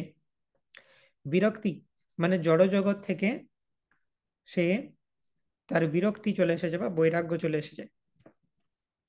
ত্যাগ আর বৈরাগ্যের মধ্যে ডিফারেন্স রয়েছে। দুটো সিমিলার টার্ম, কিন্তু ত্যাগ আর বৈরাগ্যের মধ্যে ডিফারেন্স রয়েছে। ত্যাগ মানে হচ্ছে জড় জগৎকে ভোগ করার ইচ্ছা রয়েছে আমার, কিন্তু আমি জোর করে শাস্ত্রের সিদ্ধান্ত মেনে সেটা করছি না, সেটা বলে ত্যাগ। ত্যাগ মানে হচ্ছে কষ্ট। আর বৈরাগ্য মানে হচ্ছে আমার স্বাভাবিকভাবে ওটার প্রতি কোনো ইন্টারেস্টই নেই। বৈরাগ্যে কোনো কষ্ট নাই, ত্যাগে কষ্ট আছে। তো প্রথম প্রথম আমাদের ত্যাগ করতে হয়, তারপর সেটা বৈরাগ্যতে পরিণত হয়। ফর এক্সাম্পল, কেউ ননভেজের প্রতি আকর্ষিত, নতুন নতুন কৃষ্ণ ভক্ত হয়েছে, রাস্তা পেরিয়ে যাচ্ছে পুজোর সময়, পাশে মাংসের দোকানে স্টল আকর্ষণ করছে তাকে, কিন্তু সে ত্যাগ করছে, না এটা আমার ঠিক নয়, শাস্ত্রে লেখা আছে আমি কৃষ্ণ ভক্তিকে ছাড়তে পারি না, এটার জন্য আমি দেখবো না, ওদিকে যাবো না। তো এটা হচ্ছে ত্যাগ। কিছু বছর ভক্তি অভ্যাস করার পর ওটা দেখলাম আমার বমি আসছে, তো সেইটাকে বলা হচ্ছে বৈরাগ্য। আমার কোনো ইন্টারেস্টই নাই তার প্রতি। শান্তির অব্যর্থ কালত্বম, বিরক্তির মানশূন্যতা। বিরক্তি হয়ে গেল মানশূন্য, মানে তার কোনো মান সম্মানের আশা করে না। আমানি না মান দেন, সে নিজে মান সম্মানের আশা করে না, বাকিদেরকে মান সম্মান দেয়। আশা বন্ধ মানে আশা আছে মনে যে কৃষ্ণ একদিন ঠিক আমাকে কৃপা করবেন, যেদিন আমি এলিজিবল হব। মানে এরকম নয়, "ও বাবা আমি তো পুরো গন কেস, আমার কোনোদিন উদ্ধার সম্ভব নয়, তার আমি কেন ভক্তি করতে যাব, আমি সবকিছু বন্ধ, আগের মতো মেটেরিয়ালিস্টিক হয়ে যায়", এরকম নয়। আশা বন্ধ মানে আমি যতই পতিত হই, কৃষ্ণ ঠিক একদিন কৃপা করবেন আমাকে। সমুৎকণ্ঠ মানে আমি সেই দিনটার জন্য অপেক্ষা করে বসে আছি যে কবে কৃষ্ণ আমাকে কৃপা করবেন। এই আশা বন্ধ আর সমুৎকণ্ঠের একটা মিল দরকার আছে, মানে ব্যালেন্স দরকার আছে।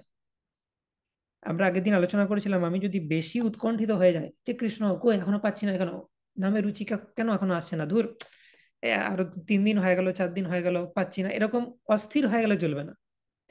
আমাদেরকে ধৈর্য ধরতে শিখতে হবে ভক্তিতে।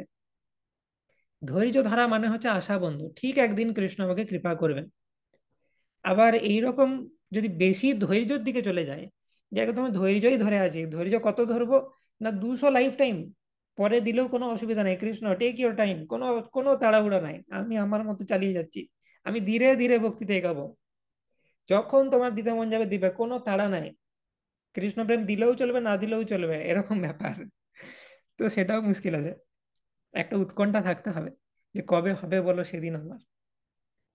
কিন্তু ওইটা আবার যদি বেশি হয়ে যায়, কবে হবে, কালকেই হবে কি না পরশু হবে, তাহলে আবার মুশকিল আছে। তো এটার মধ্যে ব্যালেন্স দরকার, আশা বন্ধ আর সমুৎকণ্ঠ, সেই ব্যালেন্সটা ভাব ভক্তের মধ্যে রয়েছে। নাম গানে সদা রুচি, নাম গানে ভগবানের গুণকীর্তনে, ভগবানের নাম করাতে তার অনেক রুচি রয়েছে। আসক্তিস্তাদ গুণাখ্যানে, ভগবানের গুণ বর্ণন করাতে তার আসক্তি রয়েছে। প্রীতিস্তাদ বাসাতি স্থলে, ভগবানের ধামে বাস করার জন্য বা ভগবানের ধামে যাওয়ার জন্য তার অনেক প্রীতি রয়েছে। এগুলো হচ্ছে ভাব ভক্তের সিমটম, 9টা সিমটম। সেগুলো ধীরে ধীরে আলোচনা করা হবে, যারা লিখতে পারোনি লিখতে থাকো। এই নব প্রত্যঙ্কুরে যার চিত্তে হয়, প্রাকৃত ক্ষোভে তার ক্ষোভ নাহি হয়। তো এই 9টা অঙ্কুর যার হৃদয়ে চলে এসেছে, 9টা সিমটম যার হৃদয়ে প্রকাশিত হয়ে গেছে, প্রাকৃত ক্ষোভে তার ক্ষোভ নাহি হয়। প্রাকৃত ক্ষোভ মানে কি? প্রাকৃত কথাটার মানে হচ্ছে মেটেরিয়াল, অপ্রাকৃত কথাটার মানে হচ্ছে স্পিরিচুয়াল। তো প্রাকৃত ক্ষোভ মানে জড়জগৎ যদি তাকে ডিস্টার্ব করে, ক্ষোভিত করা মানে ডিস্টার্ব করা, সেই জড়জগতের কোনো ডিস্টারবেন্সের মধ্যেই ডিস্টার্ব হয় না, এরকম ভাব ভক্ত। মানে জড়জগতে তার দুঃখ আসুক, সুখ আসুক,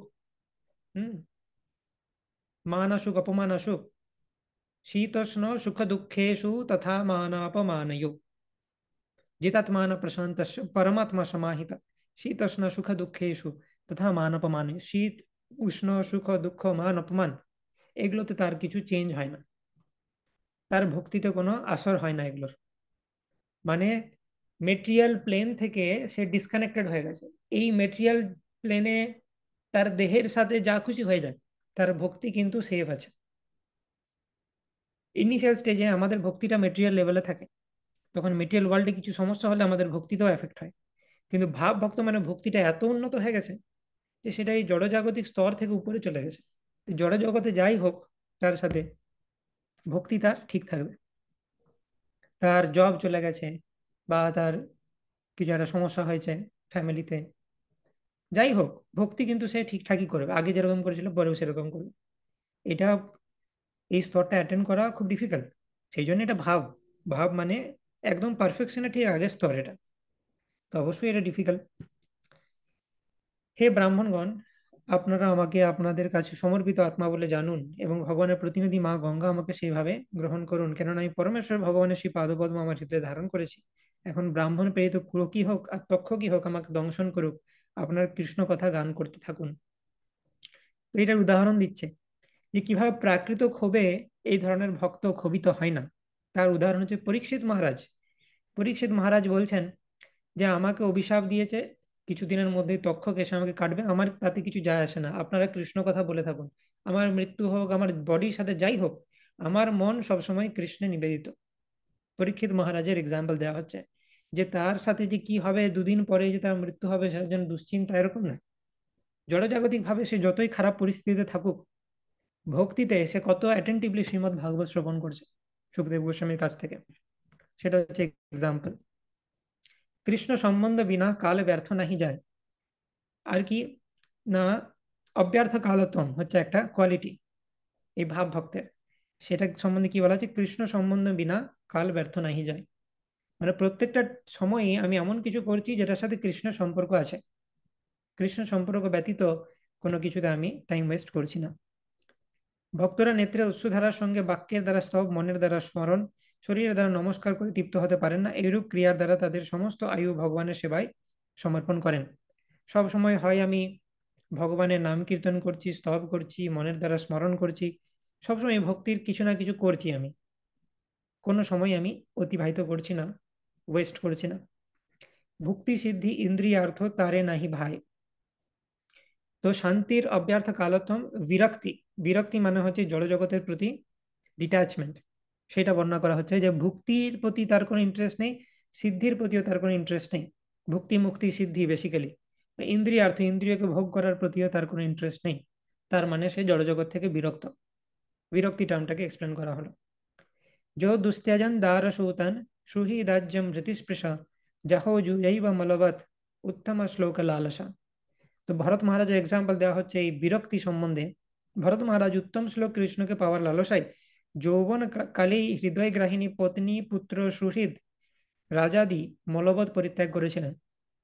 তো শ্রীমদ্ ভাগবত এক্সাম্পল দেওয়া হচ্ছে যে ভরত মহারাজ মানে সেই ভরত মহারাজ যিনি সেই জঙ্গলে গিয়ে তপস্যা করেছিলেন এবং ভাব স্তরে পৌঁছে গেছিলেন, প্রেম স্তরে একটি স্তর বাকি ছিল, কিন্তু এটা হরিণের প্রতি আকর্ষিত হয়ে হরিণ শাবককে তিনি আশ্রয় দিয়ে তার প্রতি আকর্ষিত হয়ে তিনি পরের জন্ম হরিণ হয়ে জন্মগ্রহণ করেছিলেন। কিন্তু হরিণ হয়েও তিনি ভগবত কথা শুনতেন, তারপরের জন্ম জড় ভরত রূপে জন্মগ্রহণ করে জীবন সাকসেসফুল করেছিলেন। তো সেই ভরত মহারাজের কথা বলা হচ্ছে। সেই ভরত মহারাজকে বলা হচ্ছে যে তিনি যৌবন বয়সেই সমস্ত কিছু ত্যাগ করে দিয়েছিলেন, রাজ্য সংসার। তো তার অত্যন্ত সুন্দরী পত্নী ছিল, পুত্র সুহৃদ, সমস্ত কিছু মলবৎ পরিত্যাগ করেছিলেন। মানে ভাগবত এক্সাম্পল দেওয়া হচ্ছে যে কেউ যখন মল ত্যাগ করে ওটার প্রতি কেউ অ্যাটাচ থাকে কি, যে আমার শরীর থেকে একটা জিনিস বেরিয়ে গেল, হাই হাই কি হবে, এরকম কেউ করে না। ওইটার প্রতি সবাই বিরক্ত। সেই রকম মানুষ যেরকম মল ত্যাগ করে, সেই রকম ভরত মহারাজ তার রাজ্যটাকে ত্যাগ করে দিলেন ওইভাবে, মানে ফিরেও তাকালেন না একবার যে আমি ত্যাগ করে দিলাম কি হবে এদের, একবারও চিন্তা করলেন না। সর্বোত্তম আপনাকে হীন করি মানে, তো বিরক্তির পর কি আসছে, মান শূন্যতা, মানে তার কোনো মান সম্মানের আকাঙ্ক্ষা নাই। সর্বোত্তম, সে নিজে সর্বোত্তম শুদ্ধ ভক্ত, মানে ভাব স্তরে পৌঁছে গেছে, মানে তার মতো ভক্ত নাই। যদিও সে সর্বোত্তম তবুও সে আপনাকে হীন করে, মানে নিজেকে সবসময় ছোট দেখে। ভক্তিবিনোদ ঠাকুর বলছেন আমার জীবন সদা পাপে রত, কবে হবে বলো সেদিন আমার, আমার এখনো সেই দিন হয়নি। ভাব ভক্ত হয়েও তিনি বলছেন আমার এখনো হয়নি সেই দিন, কবে হবে, আর আমার জীবন সদা পাপে রত।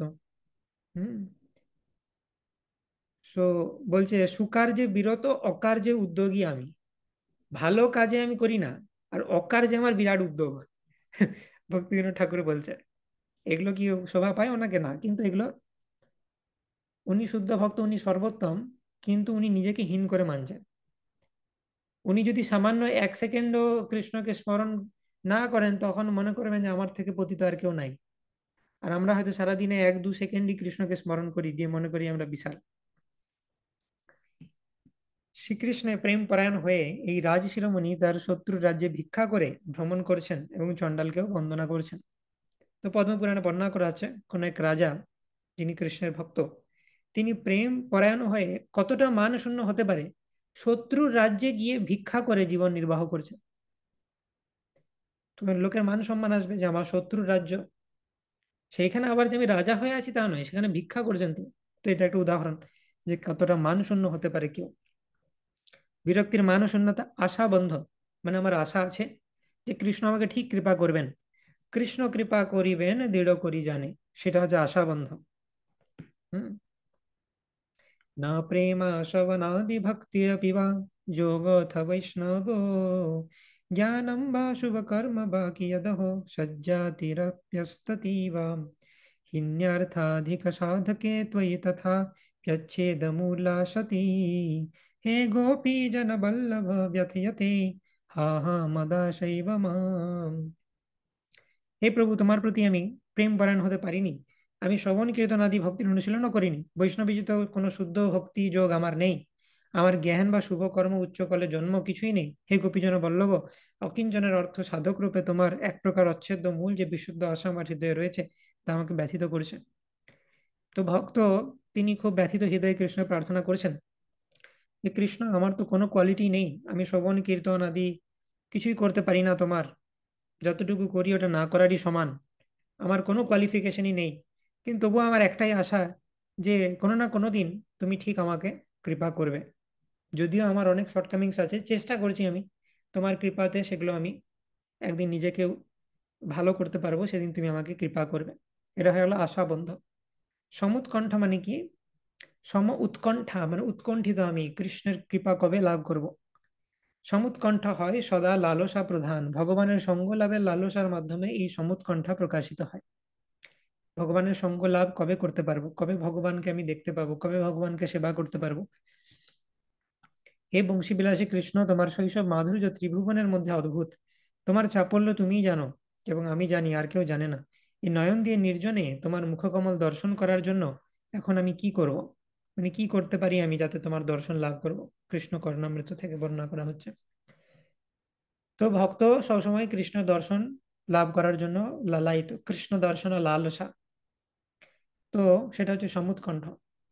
নাম গানে সদারুচি। নেক্সট, নাম গানে সদারুচি মানে ভগবানের নাম এবং গানে তার অনেক রুচি রয়েছে, সবসময় কৃষ্ণের নাম গ্রহণ করে। হে গোবিন্দ, তোমার এই স্বল্প বয়স্কা রাধিকা তার নয়ন কমলে অশ্রুবিন্দুর সঙ্গে মধুর কণ্ঠে তোমার নামাবলী কীর্তন করছেন। রাধারানী সবসময় কৃষ্ণের নামাবলী কীর্তন করতে থাকেন। যশোদা মাও কীর্তন করছেন দামোদর লীলাতে আমরা জানি, ইয়ানি ইয়ানি হা গীতানি তদ বালচরিতানি চ দধি নির্মন্থনে কালে স্মরন্তি তন্য গায়তম। তিনি দধি মন্থন করছেন কিন্তু কৃষ্ণের নাম কীর্তন করছেন। তো এটা হলো নামগানের সদারুচি। আসক্তিস্তদ গুণাখ্যানে, কৃষ্ণ গুণ বর্ণনা করতে তার আসক্তি, কৃষ্ণের গুণ বর্ণনা করতে এবং সে বর্ণনা শুনতে তার আসক্তি। এই ভাবের স্তরে ভক্ত সর্বদাই শ্রীকৃষ্ণের গুণ কীর্তনে আসক্তি পরায়ণ, সে ভক্তদেরকে নিয়ে সবসময় কৃষ্ণের গুণাবলী কীর্তন করতে চায় বা ভক্ত সঙ্গে কৃষ্ণের গুণাবলী শ্রবণ করতে চায়। মধুরম মধুরম বপুরস্য বিভোর মধুরম মধুরম বদনম মধুরম মধুঘন্তি মৃদু স্মিতমেতদাহো মধুরম মধুরম মধুরম মধুরম। এই কৃষ্ণের বপু মধুর, তার বদন তার থেকে অধিক মধুর এবং তার মধুগন্ধি হাস্য আরো মধুর, সবকিছুই মধুর।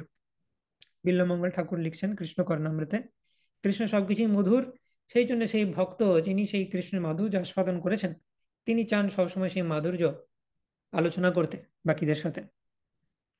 তো এটা হয়ে গেল আসক্তিস্তাদ গুণাখ্যানে, তার গুণ বর্ণনা করতে আসক্ত। আর লাস্ট হচ্ছে প্রীতিস্তাদ বসতি স্থলে, কৃষ্ণ লীলা স্থানে করে সদা বসতি, কৃষ্ণ যেখানে লীলা করেন সেইখানে তিনি বাস করেন। আমাদের জন্য মহাপ্রভু বলছেন সনাতন গোস্বামীকে যে কৃষ্ণ যেখানে লীলা করেছে সেখানে বাস করো। আমাদের জন্য অ্যাডিশনাল একটা অবতার হচ্ছেন মহাপ্রভু নিজে। উনি যেখানে বাস করেছেন সেখানে আমরা যেতে পারি। উনি কৃষ্ণ। গৌর আমার যেসব স্থানে করিল ভ্রমণ রঙ্গে, সেসব স্থান দেখিব আমি প্রণয় ভক্ত সঙ্গে। প্রণয় ভক্ত সঙ্গে সেসব স্থানে যাওয়া, সেই জন্য আমাদের ইয়ারলি যাত্রা রয়েছে। সেটার মাধ্যমে চৈতন্য মহাপ্রভু তিনি যে সমস্ত স্থানে গেছেন সেগুলো আমরা ভ্রমণ করি। তো এতক্ষণ আমরা কি আলোচনা করলাম? ভাব ভক্তের সিমটম: শান্তির অব্যর্থ কালত্বম, বিরক্তির মানশূন্যতা, আশাবন্ধ সমুৎকণ্ঠ নাম গানে সদা রুচি, আসক্তি স্তদ গুণাখ্যানে, প্রীতি স্তদ বসতি স্থলে ইত্যাদি অনুভাবস্বর যাতে ভাবাঙ্কুরে জানে। হে পুণ্ডরিকাক্ষ, আমি কবে তোমার নাম কীর্তন করতে করতে অশ্রুপূর্ণ নয়নে যমুনার তীরে নৃত্য করতে থাকবো। এটা হচ্ছে প্রীতি স্তদ বসতি স্থলে, ভগবান যমুনাতে লীলা করেছেন, সেইখানে যাওয়ার আশা প্রকাশ করছেন ভক্ত। কৃষ্ণ রতির চিহ্ন এই কইলু বিবরণ, কৃষ্ণ প্রেমের চিহ্ন এবে শুনো সনাতন। তো মহাপ্রভু কৃষ্ণ রতি, রতি মানে ভাব, সেই ভাবের সিমটম বর্ণনা করলেন। এরপর কৃষ্ণ প্রেমের চিহ্ন বা লক্ষণ সেগুলো বর্ণনা করবেন। যার চিত্তে কৃষ্ণ প্রেমা করো এ উদয়, তার বাক্য ক্রিয়া মুদ্রা বিজ্ঞে না বুঝায়। বৈষ্ণবের ক্রিয়া মুদ্রা বিজ্ঞে না বুঝায়, সেটা এখান থেকে আসছে যে প্রেম ভক্ত যে হয়ে গেছে, কৃষ্ণ প্রেম যার হৃদয়ে উদয় হয়েছে, তার কথা, তার কার্যকলাপ, তার অঙ্গভঙ্গি কেউ বুঝতে পারবে না কি জন্য যে সে করেছে। মাঝে মধ্যে আমরা মিসআন্ডারস্ট্যান্ড করতে পারি। তো সেই জন্য কোনো ভক্তের যদি আচার আচরণ আমাদের ঠিক না লাগে, ইমিডিয়েটলি জাজ করা উচিত নয়। হতে পারে সে অনেক অ্যাডভান্স ডিভোটি, ঠিক আছে? তো সেই জন্য প্রেম ভক্তের একটা সিমটম লিখে রাখো যে তার বাক্য ক্রিয়া মুদ্রা বিজ্ঞে না বুঝায়, বিজ্ঞ লোকও বুঝতে পারে না প্রেম ভক্তের কি আচার ব্যবহার। যে ধন্য ব্যক্তির হৃদয়ে নব প্রেম উদিত হয়, তার ক্রিয়া মুদ্রা সকল অর্থাৎ চিহ্ন সকল শাস্ত্রজ্ঞ ব্যক্তিরাও যথাযথ বুঝতে পারেন না। ভক্তির রসামৃত সিন্ধুতে বলছেন রূপ গোস্বামী। তার এক্সাম্পল দেওয়া হচ্ছে শ্রীমদ্ ভাগবত থেকে। এই শ্লোকটা বহু জায়গায় মহাপ্রভু ইউজ করেন। যখনই মহাপ্রভুকে কেউ বলেন যে তুমি কেন পাগলের মতো নাচছ, মহাপ্রভু সঙ্গে সঙ্গে সাইড করেন যে ভাগবতে বলা আছে পাগলের মতো নাচো। তো ভাগবতে কি বলা আছে? एवं व्रतस्व प्रिय नाम कीर्त्या जातानुरागा द्रुतचित्त उच्चै हर्षत्तथा रोदिति रौति गाय उन्मादवन्रे तति लोक बाह्यम। তো যাতা অনুরাগ, যার ভগবানের প্রতি অনুরাগ উদয় হয়েছে হৃদয়ে, সে কি করে? হাসতে থাকে, কাঁদতে থাকে, কখনো উন্মাদের মতো নৃত্য করতে থাকে। এগুলো হচ্ছে তার বিহেভিয়ার। তো লোকজন বুঝতে পারবে না এটা প্রেমী ভক্তের উদাহরণ। প্রেমী ভক্ত তো চুপচাপ বসে ভজন করবে, এই দেখছি হাসছে কাঁদছে কখনো পাগলের মতো।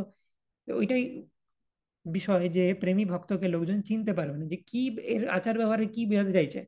যেমন মহাপ্রভুকে দেখে লোকজন বুঝতে পারতো না যে কিভাবে মহাভাগবতের সিমটম ডিসপ্লে করেছে। ঠিক আছে, তো এটা হয়ে গেল প্রেম ভক্তের সিমটম। একটা হচ্ছে উন্মাদের মতো, সে কখনো হাসতে থাকে, কখনো কাঁদতে থাকে, কখনো নৃত্য করতে থাকে। তাকে বোঝা ডিফিকাল্ট, সেটা অ্যাড করে নাও প্রেম ভক্তি যেখানে লিখছিল সেখানে। নেক্সট বলা হচ্ছে যে প্রেম বেড়ে বেড়ে কি হয়, এটা আমরা আগেও আলোচনা করেছি। প্রেম ক্রমে বাড়ি হয় স্নেহ মান প্রণয়, রাগ অনুরাগ ভাব মহাভাব হয়, বীজ ইক্ষু রস গুড় তবে খণ্ডসার, স্বর্গ রাশি তা মিছরি শুদ্ধ মিছরি আর। তো রূপ গোস্বামীকে শিক্ষা দেওয়ার সময় মহাপ্রভু এটা বলেছেন। তো রূপ গোস্বামীকে শিক্ষা দেওয়ার সময়তেও আমরা দেখেছি এই যে শ্রদ্ধা থেকে সাধু সঙ্গ ভজন ক্রিয়া অনর্থ নিবৃত্তি নিষ্ঠা রুচি আসক্তি ভাব প্রেম পৌঁছালাম। এই প্রেম আবার আরো ম্যাচিওর হয়, স্নেহ মান প্রণয় রাগ ভাব অনুরাগ, অনুরাগ ভাব মহাভাব ইত্যাদি। দেখো এটা তোমাদের নোটসে লেখা থাকবে কোথাও পিছনে। তো স্নেহ মানে কি একবার মনে করিয়ে দিই, যে অসহ্য বিরহ, মানে কৃষ্ণের বিরহ সহ্য করতে পারছি না। মান মানে কি ভেতরে প্রেম রয়েছে কিন্তু বাহ্যিক ভাবে ভক্ত ক্রোধ প্রকাশ করছে, যেমন রাধারানীর সাথে মাঝে মধ্যে মান হয়, মান লীলা হয়। প্রণয় মানে হচ্ছে সম্ভ্রমবিহীন, অর্থাৎ সেখানে গুরু গৌরব অয়েন রেভারেন্সের কোনো বালাই নেই, কৃষ্ণের সাথে অত্যন্ত ইন্টিমেট হয়ে যায় ভক্ত। রাগ মানে হচ্ছে কৃষ্ণ যদি দুঃখ দেয় তাকে সেটাও তার সুখ বলে মনে হয়।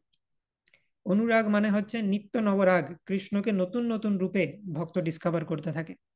ভাব মানে হচ্ছে অনুরাগের দৈহিক প্রকাশ, অনুরাগ যখন দেহের বিভিন্ন সিমটম রূপে প্রকাশিত হয়, অষ্টসাত্ত্বিক বিকার ইত্যাদি, এইভাবেও অষ্টসাত্ত্বিক বিকার হয়, এইভাবে অষ্টসাত্ত্বিক বিকার হয়, কিন্তু এইভাবে অষ্টসাত্ত্বিক বিকারটা অনেক তীব্র, কারণ এটা প্রেমের পরবর্তী ভাব, ওইটা ছিল প্রেমের পূর্ববর্তী ভাব। আর মহাভাব মানে হচ্ছে ভাব যখন আরো ইন্টেন্সিফাইড হয়ে যায় তখন সেটাকে মহাভাব বলে। মহাভাবে কি হয় বেসিক্যালি সেটা বর্ণনার অতীত, সেই কারণে শুধু আমরা বলছি যে ভাব যখন প্রগাঢ় হয়ে যায়। কি করে বুঝবো, বোঝার সম্ভব না এটা আমাদের পক্ষে, শুধুমাত্র শ্রীমতী রাধারানী জানে। তো এটা হয়ে গেল প্রেম ক্রমে ক্রমে বাড়তে বাড়তে স্নেহ মান প্রণয় রাগ অনুরাগ ভাব মহাভাব। এটা কিসের সাথে তুলনা করা হচ্ছে, আখের বীজ থেকে আখ হলো, আখ থেকে রস, রস থেকে গুড়, গুড় থেকে খণ্ডসার, তার থেকে শর্করা, তার থেকে সীতা মিছরি, তার থেকে শুদ্ধ মিছরি। এগুলো হচ্ছে বিভিন্ন শর্করা রিফাইনমেন্টের প্রসেস।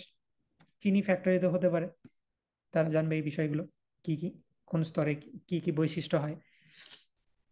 ইহা জইছে ক্রমে নির্মল ক্রমে বাড়ে স্বাদ, রতি প্রেমাদির তৈছে বাড়য় আস্বাদ, অধিকারী ভেদে রতি পঞ্চপরকার, শান্ত দাস সখ্য বাৎসল্য মধুর আর। তো এইভাবে প্রেম ধীরে ধীরে বাড়তে থাকে। আর অধিকারী ভেদে 5 প্রকারের রতি আছে, শান্ত দাস্য সখ্য বাৎসল্য মাধুর্য। এই পাঁচ রতির সাথে প্রেমের ম্যাচুরিটির স্তরগুলোর কি সম্পর্ক সেটা আমরা দেখব। এই যে প্রেম বেড়ে বেড়ে স্নেহ মান প্রণয় রাগ অনুরাগ ভাব মহাভাব হলো, তার সাথে পঞ্চরতি শান্ত দাস্য সখ্য বাৎসল্য মাধুর্য, এদের কি সম্পর্ক সেটা আমরা দেখব। এই পঞ্চস্থায়ী ভাব হয় পঞ্চরস, যে রসে ভক্ত সুখী কৃষ্ণ হয় বশ। এই 5টাকে যে স্থায়ী ভাব বলে সেটা আমরা আগে দেখেছি। এখন জাস্ট পড়ে যাচ্ছি শ্লোকগুলো, উইল এক্সপ্লেন। কোন জিনিসটা তোমাদের লিখতে হবে, কি বুঝতে হবে সেটা আমরা আলোচনা করব, জাস্ট এখন শুনে যাও। প্রেমাদিক স্থায়ী ভাব সামগ্রী মিলনে, কৃষ্ণ ভক্তি রস রূপে পাই পরিণামে। তো স্থায়ী ভাব শান্ত দাস্য ইত্যাদি যেগুলো আছে প্রেম আদির সাথে মিলিত হয়, তখন কৃষ্ণ ভক্তি রসে পরিণত হয়। বিভাব অনুভাব সাত্বিক ব্যভিচারী, স্থায়ী ভাব রস হয় এই 4 মিলি। তো স্থায়ী ভাবের সাথে আরো অ্যাডিশনাল বিভিন্ন রস অ্যাড হয়, দিয়ে পঞ্চরস হয়। পঞ্চরতি হচ্ছে কি, শান্ত দাস্য সখ্য বাৎসল্য, স্থায়ী ভাব বিভাব অনুভাব সাত্বিক ব্যভিচারী। দধি যেন খণ্ড মরিচ কর্পূর মিলনে, রসালোক হয় রস হয় অপূর্বাস্বাদনে। সেই এক্সাম্পল, যে বেশ দই তার উপর যদি খণ্ড মরিচ কর্পূর এগুলো মিলায় তাহলে সেটা আরো খেতে ভালো লাগে। সেরকম স্থায়ী ভাবের উপর বিভাব অনুভাব সাত্বিক ব্যভিচার। ওকে, তো এরপরে বর্ণনা করা হচ্ছে যে বিভাবের দুটো ডিভিশন কি কি। দ্বিবিধ বিভাব, আলম্বন উদ্দীপন, বংশীশ্বরাদি উদ্দীপন, কৃষ্ণাদি আলম্বন। So let's discuss this now. যে উদ্দীপন বিভাবের দুটো ভাব কি কি।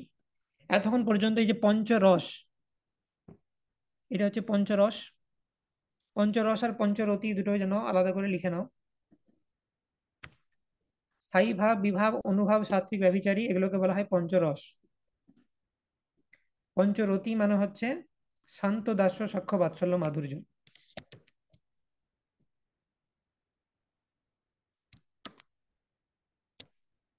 তো এই 5 প্রকার যে ভাব সেটা হয়ে গেল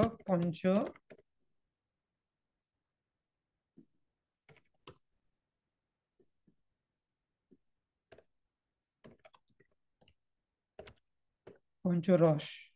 আর শান্ত দাস্য সখ্য বাৎসল্য মাধুর্য এটা হয়ে গেল পঞ্চরতি। ঠিক আছে, এখন যেটা আমরা আলোচনা করছি সেটা হচ্ছে এই বিভাবের আবার দুটো ভাগ রয়েছে, সেটা আমরা আলোচনা করব।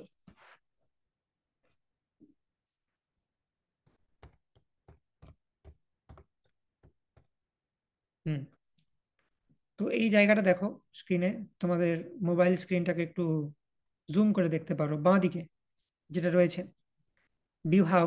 এই বিভাবটা কি ছিল, বিভাবটা স্টিমুলাস ছিল, উদ্দীপনা সৃষ্টি করতো স্থায়ী ভাবের মধ্যে, দিয়ে সাত্বিক এবং অনুভাবের উদয় হতো। সেই বিভাব আবার 2 রকমের, আলম্বন উদ্দীপন। লিখতে থাকো, লিখলেই বুঝতে পারবে, আর কিছু ব্যাপার নেই। বিভাবের দুটো ভাগ লেখো, আলম্বন আর উদ্দীপন।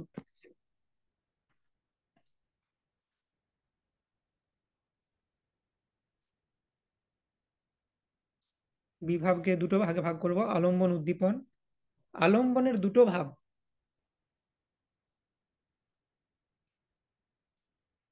আলম্বনকে আবার দুটো ভাগে ভাগ করা যায়।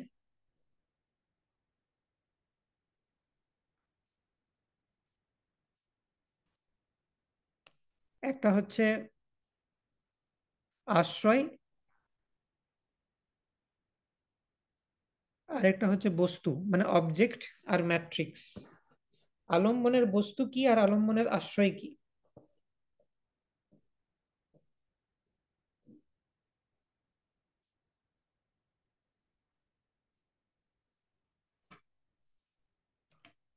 তো আলম্বনের বস্তু হচ্ছে কৃষ্ণ, আর আলম্বনের আশ্রয় হচ্ছে, আশ্রয়ের এক্সাম্পল হচ্ছে রাধা। অন্য এক্সাম্পলও হতে পারে। প্রথমে লিখো, তারপর বলছি কি মানে এটা। আর উদ্দীপনের কাছে এক্সাম্পল লেখো কৃষ্ণের বাঁশি বা কৃষ্ণের বেনু।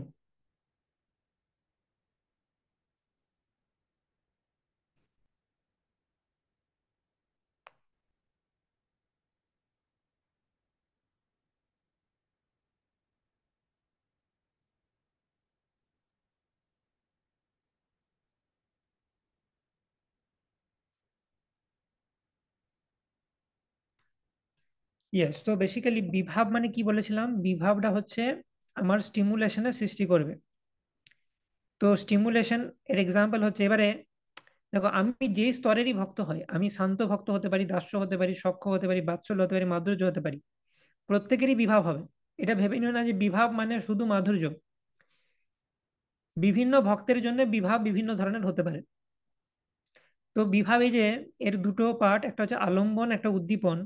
উদ্দীপনের মধ্যে আছে কৃষ্ণের বাঁশি, একটা উদাহরণ। আর আলম্বনের মধ্যে কি আছে? কৃষ্ণ স্বয়ং, আর ওই রসে সেবা করছে এরকম ভক্ত। তো এই যে আলম্বনের মধ্যে আমরা যেটা আশ্রয় আলোচনা করেছিলাম, এটা রাধা হতে পারে। এখানে আরো কয়েকটা এক্সাম্পল লিখে রাখো, তোমাদের সুবিধা হবে। যশোদা হতে পারে, সুবলে শ্রীদাম হতে পারে। মানে কি, এটা শুধু মাধুর্যের কথা হচ্ছে না।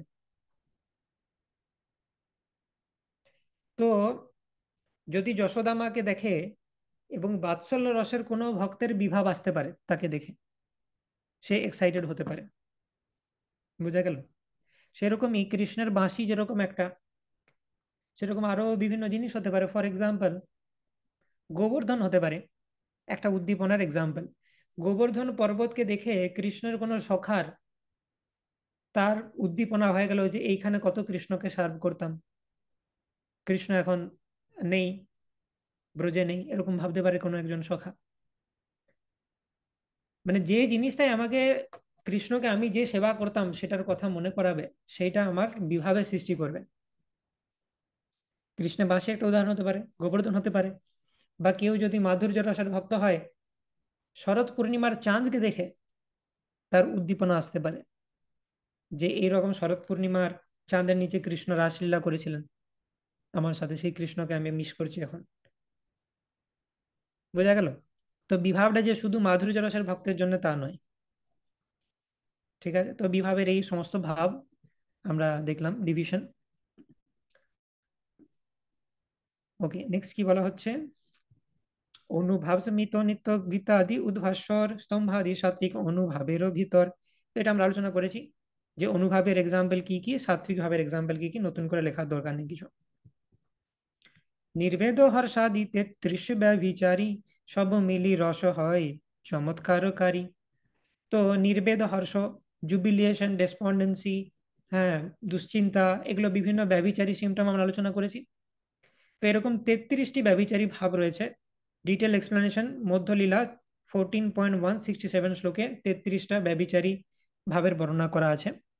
কিন্তু এতগুলো নিয়ে আমরা আলোচনা করছি না, জাস্ট কনসেপ্টটা কি আমরা বোঝার চেষ্টা করছি। ব্যভিচারী ভাব মানে হচ্ছে যে ক্ষণস্থায়ী, যেটা মাঝে মধ্যে আসবে চলে যাবে, যেমন দুশ্চিন্তা, যেমন ভয়, যেরকম আনন্দ, এরকম হতে পারে। এটা এলো আবার চলে গেল কোনো একটা বিশেষ কারণে, তো এটা ব্যভিচারী। তো পঞ্চরস বা পঞ্চভাব, সেটা আমরা বুঝে নিলাম। এইগুলো খুবই মানে ইন্টারচেঞ্জেবল। এইমাত্র আমরা লিখলাম যে পঞ্চরতি হচ্ছে শান্ত দাস্য সখ্য বাৎসল্য মাধুর্য, এগুলোকে আবার রস বলতে পারে, 5টি বিভিন্ন রস। তো রস ভাব এগুলো জেনে রাখবে যে ইন্টারচেঞ্জ করা যেতে পারে। তো 5টা বিভিন্ন রস বা রতি, শান্ত দাস্য সখ্য বাৎসল্য মাধুর্য। এরপরে যেটা বলা হচ্ছে সেটা ভেরি ইম্পর্টেন্ট, খাতায় লেখা থাকলে সবকিছু ক্লিয়ার থাকবে, কারণ এটা খুব ডিফিকাল্ট সাবজেক্ট ম্যাটার বোঝা।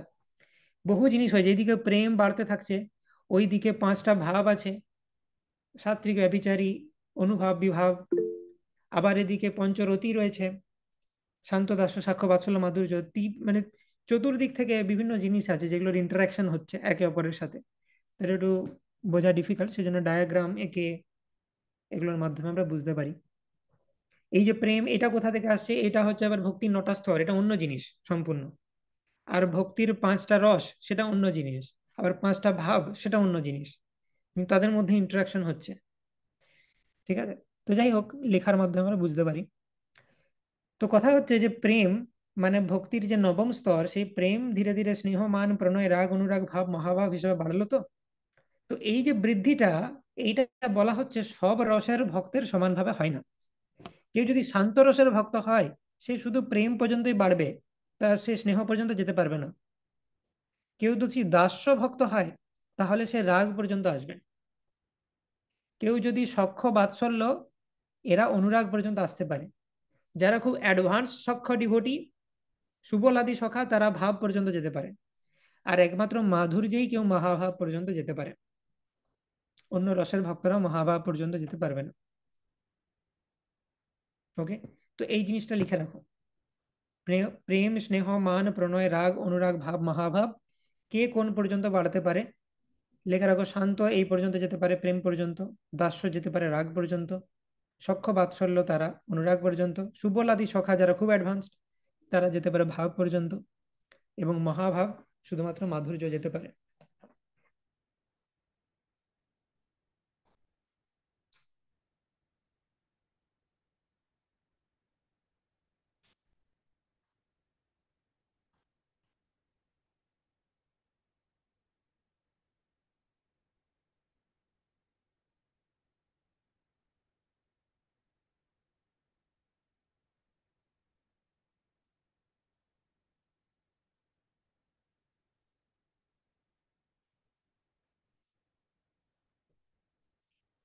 ওকে, স্ক্রিনশট নিয়ে নিও নাহলে। ঠিক আছে, তো এটা হয়ে গেল। আচ্ছা, গুগল মিটে কি শেয়ার হচ্ছিল না সামহাও? গুগল মিটে যারা আছে স্ক্রিনশট নিয়ে নিতে পারো, পরে লিখে নিও।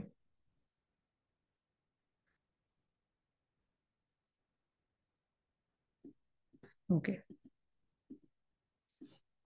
তো এটা হলো ক্রমে ক্রমে কোন রতি পর্যন্ত বাড়লো। সুবলাদি ভাব পর্যন্ত যেতে পারে। শান্তাদি রসের যোগ বিয়োগ ও দুই ভেদ, সাক্ষ্য বাৎসল্যে যোগাদির অনেক বিভেদ। তো warning, another technical portion coming. এখানে আবার একটা কঠিন টেকনিক্যাল রসতত্ত্ব সম্বন্ধে পোর্শন আসছে। তো how will handle this, just আমি নোটস দিয়ে দেবো। খুব একটা বেশি বোঝা সম্ভব হবে না, চেষ্টা করব বোঝানোর, কিন্তু না বুঝতে পারলেও কোনো সমস্যা নেই। প্রচুর ভাগ আসবে এরপরে, জাস্ট আমি নোটস দিয়ে দেবো, টেক আ স্ক্রিনশট। তো শান্ত আদি যে রস রয়েছে তাদের যোগ বিয়োগ দুই ভেদ হয়। যোগ বিয়োগ ভেদ মানে তুমি যে কোনো রসের ভক্ত হতে পারো, শান্ত, দাস্য, সাক্ষ্য, বাৎসল্য, মাধুর্য। তার দুটো ভেরিয়েন্ট হতে পারে, তুমি কৃষ্ণের সাথে আছো আর তুমি কৃষ্ণ থেকে দূরে আছো। কৃষ্ণের সাথে থাকলে তোমার একরকম রেসপন্স, কৃষ্ণ থেকে দূরে থাকলে তোমার আরেক ধরনের রেসপন্স। তো যে কোনো রতিতেই দুটো ভেরিয়েন্ট হতে পারে, সম্ভোগ আর বিপ্রলম্ব। ঠিক আছে, যোগ আর বিয়োগ। এরপরে কি বলা হচ্ছে মন দিয়ে শোনো, এখান থেকে ডিফিকাল্ট পোর্শন স্টার্টিং। রূঢ় অধিরূঢ় ভাবে কেবল মধুরে, মহিষী গণের রূঢ় অধিরূঢ় গোপিকানি করে। তো রূঢ় আর অধিরূঢ় জিনিসটা কি? রূঢ় মানে হচ্ছে অ্যাডভান্সড, অধিরূঢ় মানে হচ্ছে হাইলি অ্যাডভান্সড। তো সমস্ত রসেই শান্ত, দাস্য, সাক্ষ্য, বাৎসল্য, মাধুর্য সবেতেই দুটো ভেরিয়েন্ট আছে, যোগ আর বিয়োগ। কৃষ্ণের সাথে আছো আর কৃষ্ণ থেকে দূরে আছো। কিন্তু মাধুর্য রসে অ্যাডিশনালি, মাধুর্য রসেও যোগ বিয়োগ হয়। মাধুর্য রসে যোগ বিয়োগটা সম্ভোগ বিপ্রলম্ব, সেটা আলোচনা করব। কিন্তু অ্যাডিশনালি মাধুর্যের আর একটা ক্লাসিফিকেশন রয়েছে, সেটা হচ্ছে রূঢ় আর অধিরূঢ়। ঠিক আছে, সো আগে ওটা দেখিয়ে দিই, তারপর শ্লোকগুলো পড়বো। So just take a screenshot, তারপর আমি এক্সপ্লেন করছি, then we will read the shlokas. আচ্ছা, গুগল মিটেও শেয়ার হচ্ছে, টেক আ স্ক্রিনশট ফার্স্ট।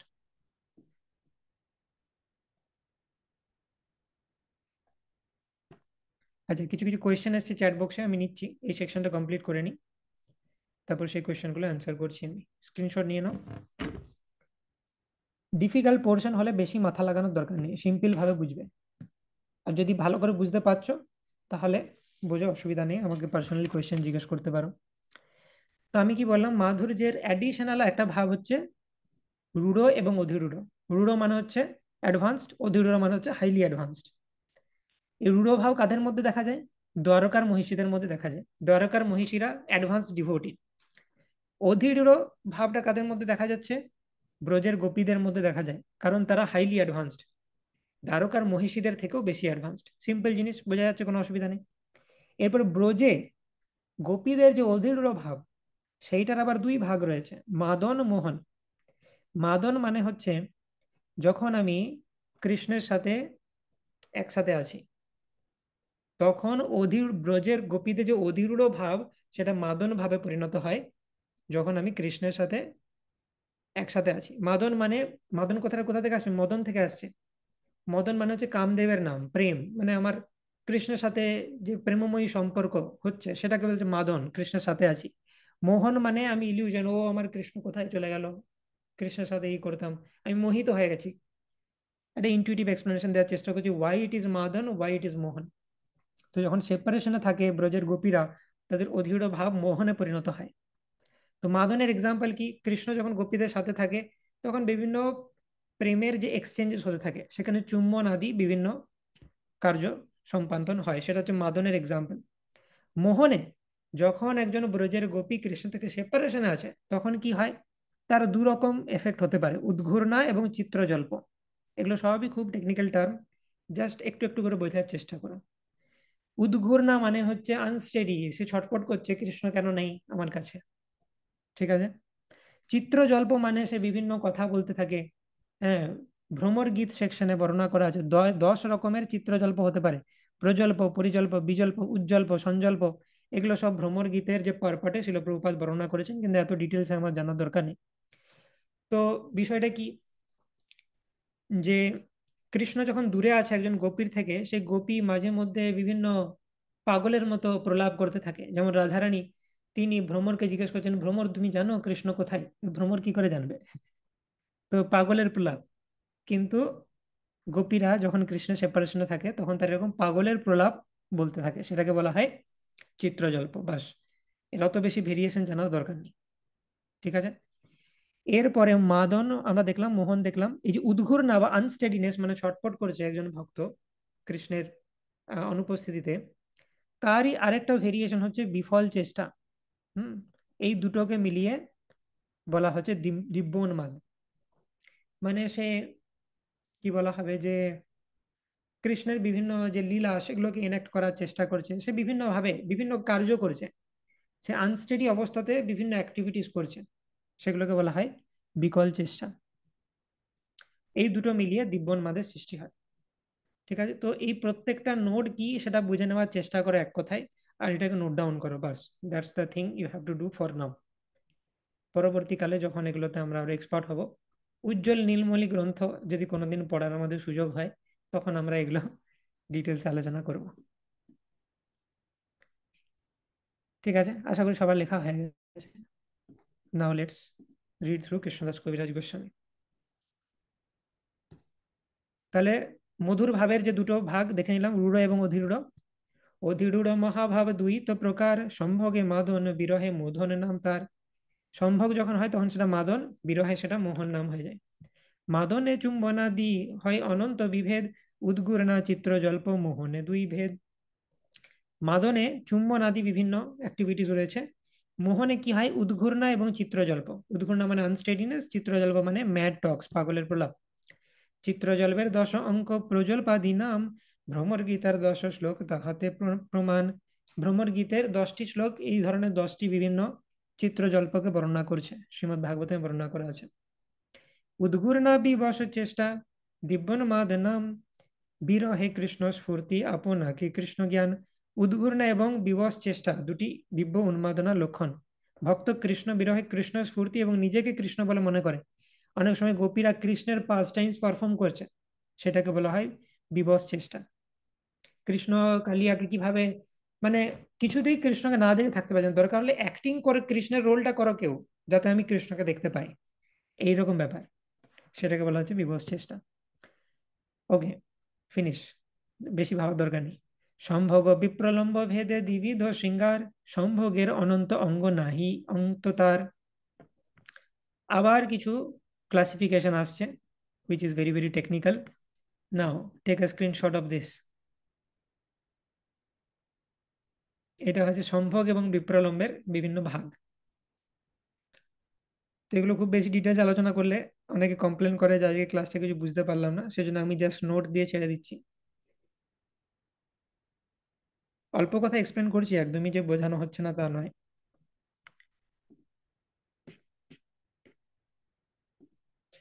ঠিক আছে, স্ক্রিনশট নেওয়া হয়েছে, এবার লেট আস নো কি যেগুলো। মাধুর্যের আরো দুটো ভাগ হচ্ছে সম্ভোগ বিপ্রলম্ব। ঠিক আছে, সম্ভোগের মধ্যে 4টি প্রধান ভাগ রয়েছে: সংক্ষিপ্ত, সংকীর্ণ, সম্পন্ন, সমৃদ্ধিমান। সংক্ষিপ্তটাকে বলা হচ্ছে পূর্বরাগ অনন্তর, সংকীর্ণটাকে বলা হচ্ছে মান অনন্তর, সম্পন্নটাকে বলা হচ্ছে প্রবাস অনন্তর, সমৃদ্ধিমানটাকে বলা হচ্ছে সুদূর প্রবাস অনন্তর। তো এই সেকশনটা শোনার পর যদি মনে হয় কিছুই মনে থাকলো না, কিছুই বুঝতে পারলাম না, সেটা ভালো, কোনো অসুবিধা নাই।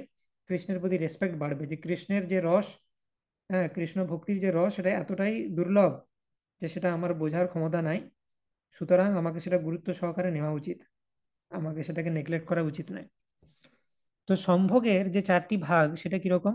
পূর্বরাগ অনন্তর মানে হচ্ছে, পূর্বরাগ কথাটার মানে কি জাস্ট বোঝো, কোনো নোটস নেওয়ার দরকার নেই এই ব্যাপারে, জাস্ট বোঝো, বুঝতে পারলে ভালো, না বুঝতে পারলে আরো ভালো।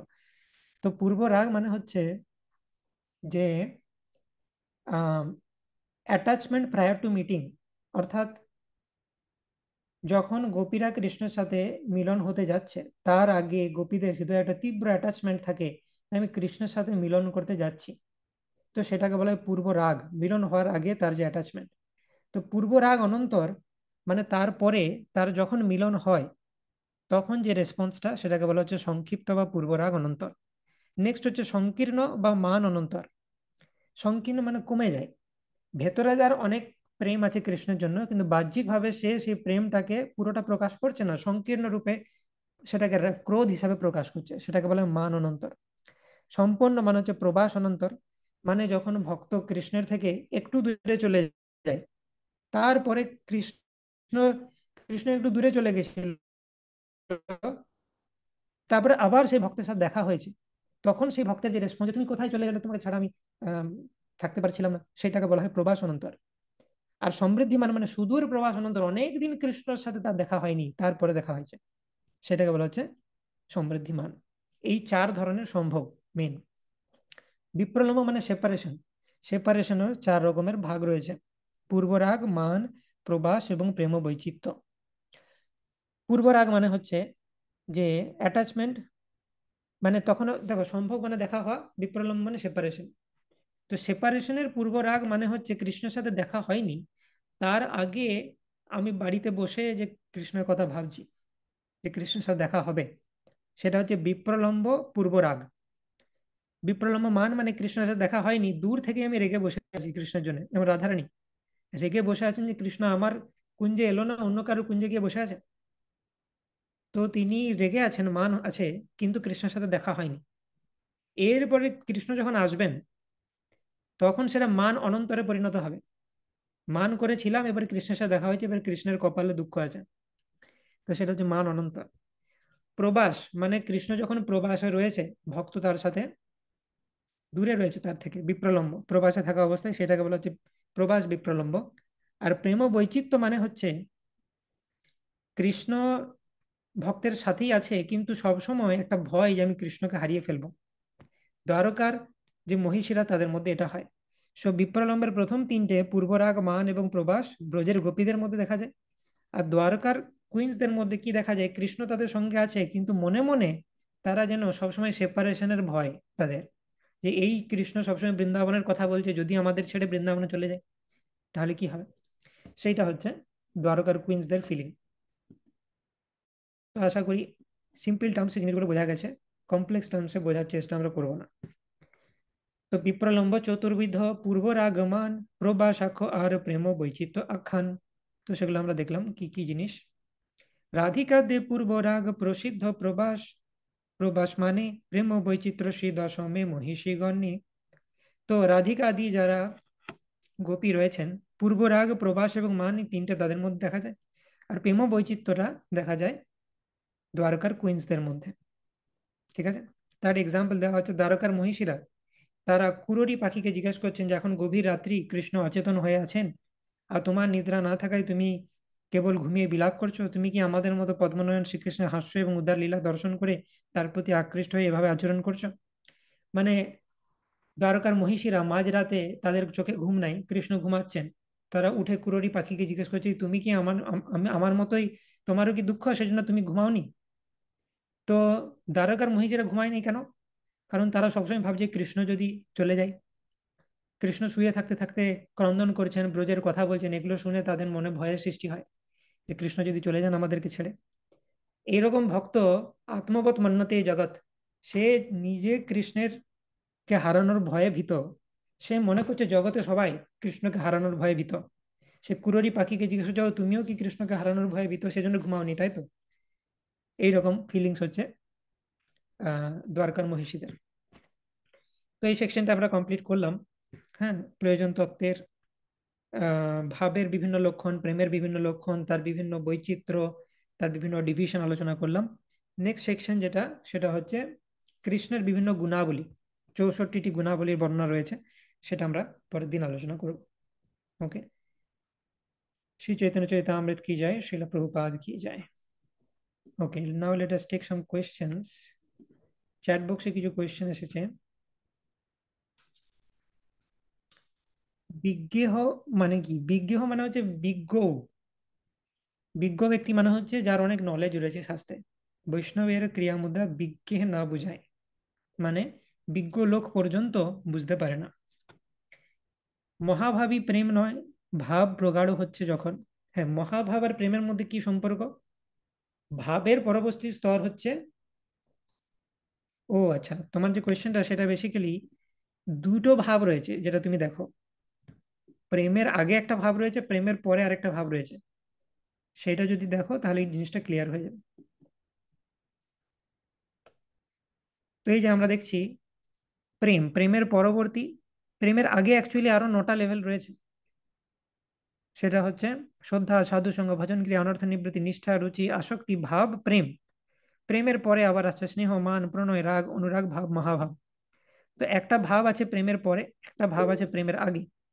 প্রেমের আগে যে ভাবটা, সেটা যখন প্রগাঢ় হয় তখন সেটা প্রেমে পরিণত হয়, আর প্রেম যখন আরো বাড়তে থাকে তখন সেটা মহাভাবে পরিণত হয়। তো মহাভাব আর প্রেম আলাদা জিনিস, মহাভাবের থেকে প্রেমের ডিস্টেন্স অনেক।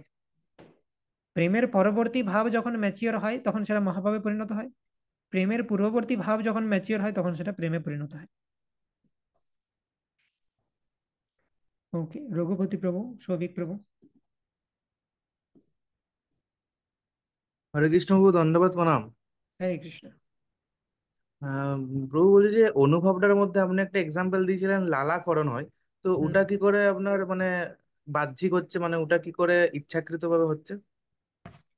ইচ্ছাকৃত মানে সে, বিষয়টা হচ্ছে যে এরকম নয় যে অটোমেটিক্যালি আমার খরিত হচ্ছে কৃষ্ণকে দেখে। যেমন মহাপ্রভুর হতো, মুখ দিয়ে ফেনা নির্গত হতো এবং শুভানন্দ তিনি সেটা পান করেছিলেন। তো এটা কমপ্লিটলি এমন নয় যে তোমার, মানে আমি যদি তোমাকে বলি যে তুমি ইচ্ছে করে লালা জেনারেট করো, সেটাও সম্ভব। তো এই কার্যটা একটা ইচ্ছাকৃতভাবে করাও সম্ভব, এবং কমপ্লিটলি অনিচ্ছাকৃতভাবেও সেটা হতে পারে, কিন্তু আচার্যরা সেটাকে অনুভবের মধ্যেই ফেলেছেন, তো আমাদেরকে সেই রূপে অ্যাকসেপ্ট করতে হবে। যে কৃষ্ণকে দেখে তিনি আশ্চর্য হয়েছেন, কিভাবে সম্ভব, দ্যাট ইজ ইনকনসিভেবল। সেটা বর্ণনা করা খুব ডিফিকাল্ট যে কিভাবে ভক্ত সেটা করতে পারে। ভগবানকে দেখে নৃত্য গীত ইত্যাদি হতে পারে, কিন্তু কিভাবে লালাকরণ হতে পারে সেটা সব জিনিস আমাদের কনসিভেবল হবে না। কিন্তু আমরা এটুকু ভাবতে পারি যে এটা সম্পূর্ণরূপে অনিচ্ছাকৃত নয় অ্যাক্টিভিটি। যে জিনিসগুলো আমরা ইচ্ছাকৃতভাবে করতে পারবো না সেগুলোকে অনিচ্ছাকৃত বলা হয়। যেমন এক্সাম্পল দিলাম, ঘাম দেওয়া ইত্যাদি, রোমকূপ খাড়া হয়ে যাওয়া। কিন্তু লালাকরণ যদি আমরা দেখি বায়োলজিক্যালি ইচ্ছাকৃতভাবে করা সম্ভব, তো সেই কারণে সেটাকে অনুভবের মধ্যে ফেলা হয়েছে। ধন্যবাদ। ওকে, শ্রী শ্রীরাজ প্রভু। হরে কৃষ্ণ প্রভু, ধন্যবাদ। হরে কৃষ্ণ, ধন্যবাদ প্রভু। প্রভু, ওই বিপ্রলম্বর ওখানে যে প্রবাসটা একটু বলবেন যদি হালকা। বিপ্রলম্বের প্রবাস হচ্ছে যে কৃষ্ণ দূরে আছে ভক্তের থেকে, তো সেই অবস্থাতে ভক্তের যে ফিলিংস সেটাকে বলা হচ্ছে প্রবাসে থাকা অবস্থায় বিপ্রলম্ব। আর প্রবাস থেকে যখন ফিরে এসে যখন ভক্তের সাথে মিলিত হন তখন সেটাকে বলা হয় প্রবাস অনন্তর, মানে প্রবাসের পরের স্টেজ, মিলিত হওয়ার স্টেজ। প্রভু, সম্ভোগ আর বিপ্রলম্বের যে পূর্বরাগ, ওই দুটোর মানে ইয়েস, কি ডিফারেন্স? তো বিপ্রলম্ব মানে ধরো পূর্ব রাগ মানে কি, যে কৃষ্ণের সাথে মিলিত হবার পূর্বে আমার যে অ্যাটাচমেন্ট। তো কৃষ্ণের সাথে ধরো ফর এক্সাম্পল একজন গোপী কৃষ্ণের সাথে দেখা করতে যাচ্ছে, তো সে এখনো দেখা হয়নি, যতক্ষণ দেখা হয়নি সেটা বিপ্রলম্ব স্টেজ আছে। তারপরে সে যখন ফাইনালি কৃষ্ণের সাথে দেখা করলো তখন সেটা পূর্বরাগ অনন্তর, মানে এখন দেখা হয়ে গেছে, পূর্বরাগের পরবর্তী অবস্থা। পূর্বরাগ বিপ্রলম্ব মানে আমি কৃষ্ণ থেকে দূরে আছি কিন্তু ভাবছি কৃষ্ণের সাথে দেখা করব আমি, বিভিন্ন প্ল্যানস বানাচ্ছি আমি কিভাবে সেবা করব ইত্যাদি, সেগুলো হচ্ছে বিপ্রলম্ব পূর্বরাগের সিমটম। এরপর পূর্বরাগ অনন্তর মানে সেটা সম্ভোগের সিমটম, যে আমার কৃষ্ণের সাথে ফাইনালি দেখা হয়েছে, সেই প্ল্যানগুলোকে এক্সিকিউট করব আমি, এখন কৃষ্ণকে সেবা করব ডাইরেক্টলি, সেটা তখন সম্ভোগের পার্ট। আচ্ছা প্রভু, প্রেম বৈচিত্র্য মানে ওইখানে ভগবান মানে ওনার সাথে আছেন কিন্তু তার সেপারেশন ফিল ইয়েস, হচ্ছে। মেন্টালি একটা যেন সেপারেশন রয়েছে, তার কাছে আছে কিন্তু মনে হচ্ছে মেন্টালি কৃষ্ণ আমার থেকে অনেক দূরে, কৃষ্ণ এই মনে হয় চলে গেল। সেইটা ভাবতেন দ্বারকার মহিষীরা, ভাবতেন কৃষ্ণ আমার সাথে যেন থেকেও নাই, উনি মনে হয় ব্রজেই পড়ে আছেন। আর একটু হলেই আমার সাথে ফিজিক্যালিও চলে যাবেন, মেন্টালি তো অ্যাবসেন্ট আছেন, ফিজিক্যালিও অ্যাবসেন্ট হয়ে যাবেন কিছুক্ষণ পরেই। ওকে, ঠিক আছে। তো এই টেকনিক্যাল বিষয়গুলো নিয়ে বেশি মাথা ঘামিও না, মেইন যেটা শিক্ষা, রূপ সনাতন শিক্ষা থেকে সেটা আমাদের জীবনে অ্যাপ্লাই করতে হবে, সেটা মেইন জিনিস। Okay, so let's wrap it up here. সকলকে অনেক ধন্যবাদ। वाञ्छा कल्पतरुभ्यश्च कृपा सिन्धुभ्येव च पतितानां पावनेभ्यो वैष्णवेभ्यो नमो नमः। अनंत कोटि वैष्णव वृंद की जय, श्रील प्रभुपाद की जय। निताय गौर प्रेमानंदे, हरि हरि बोल।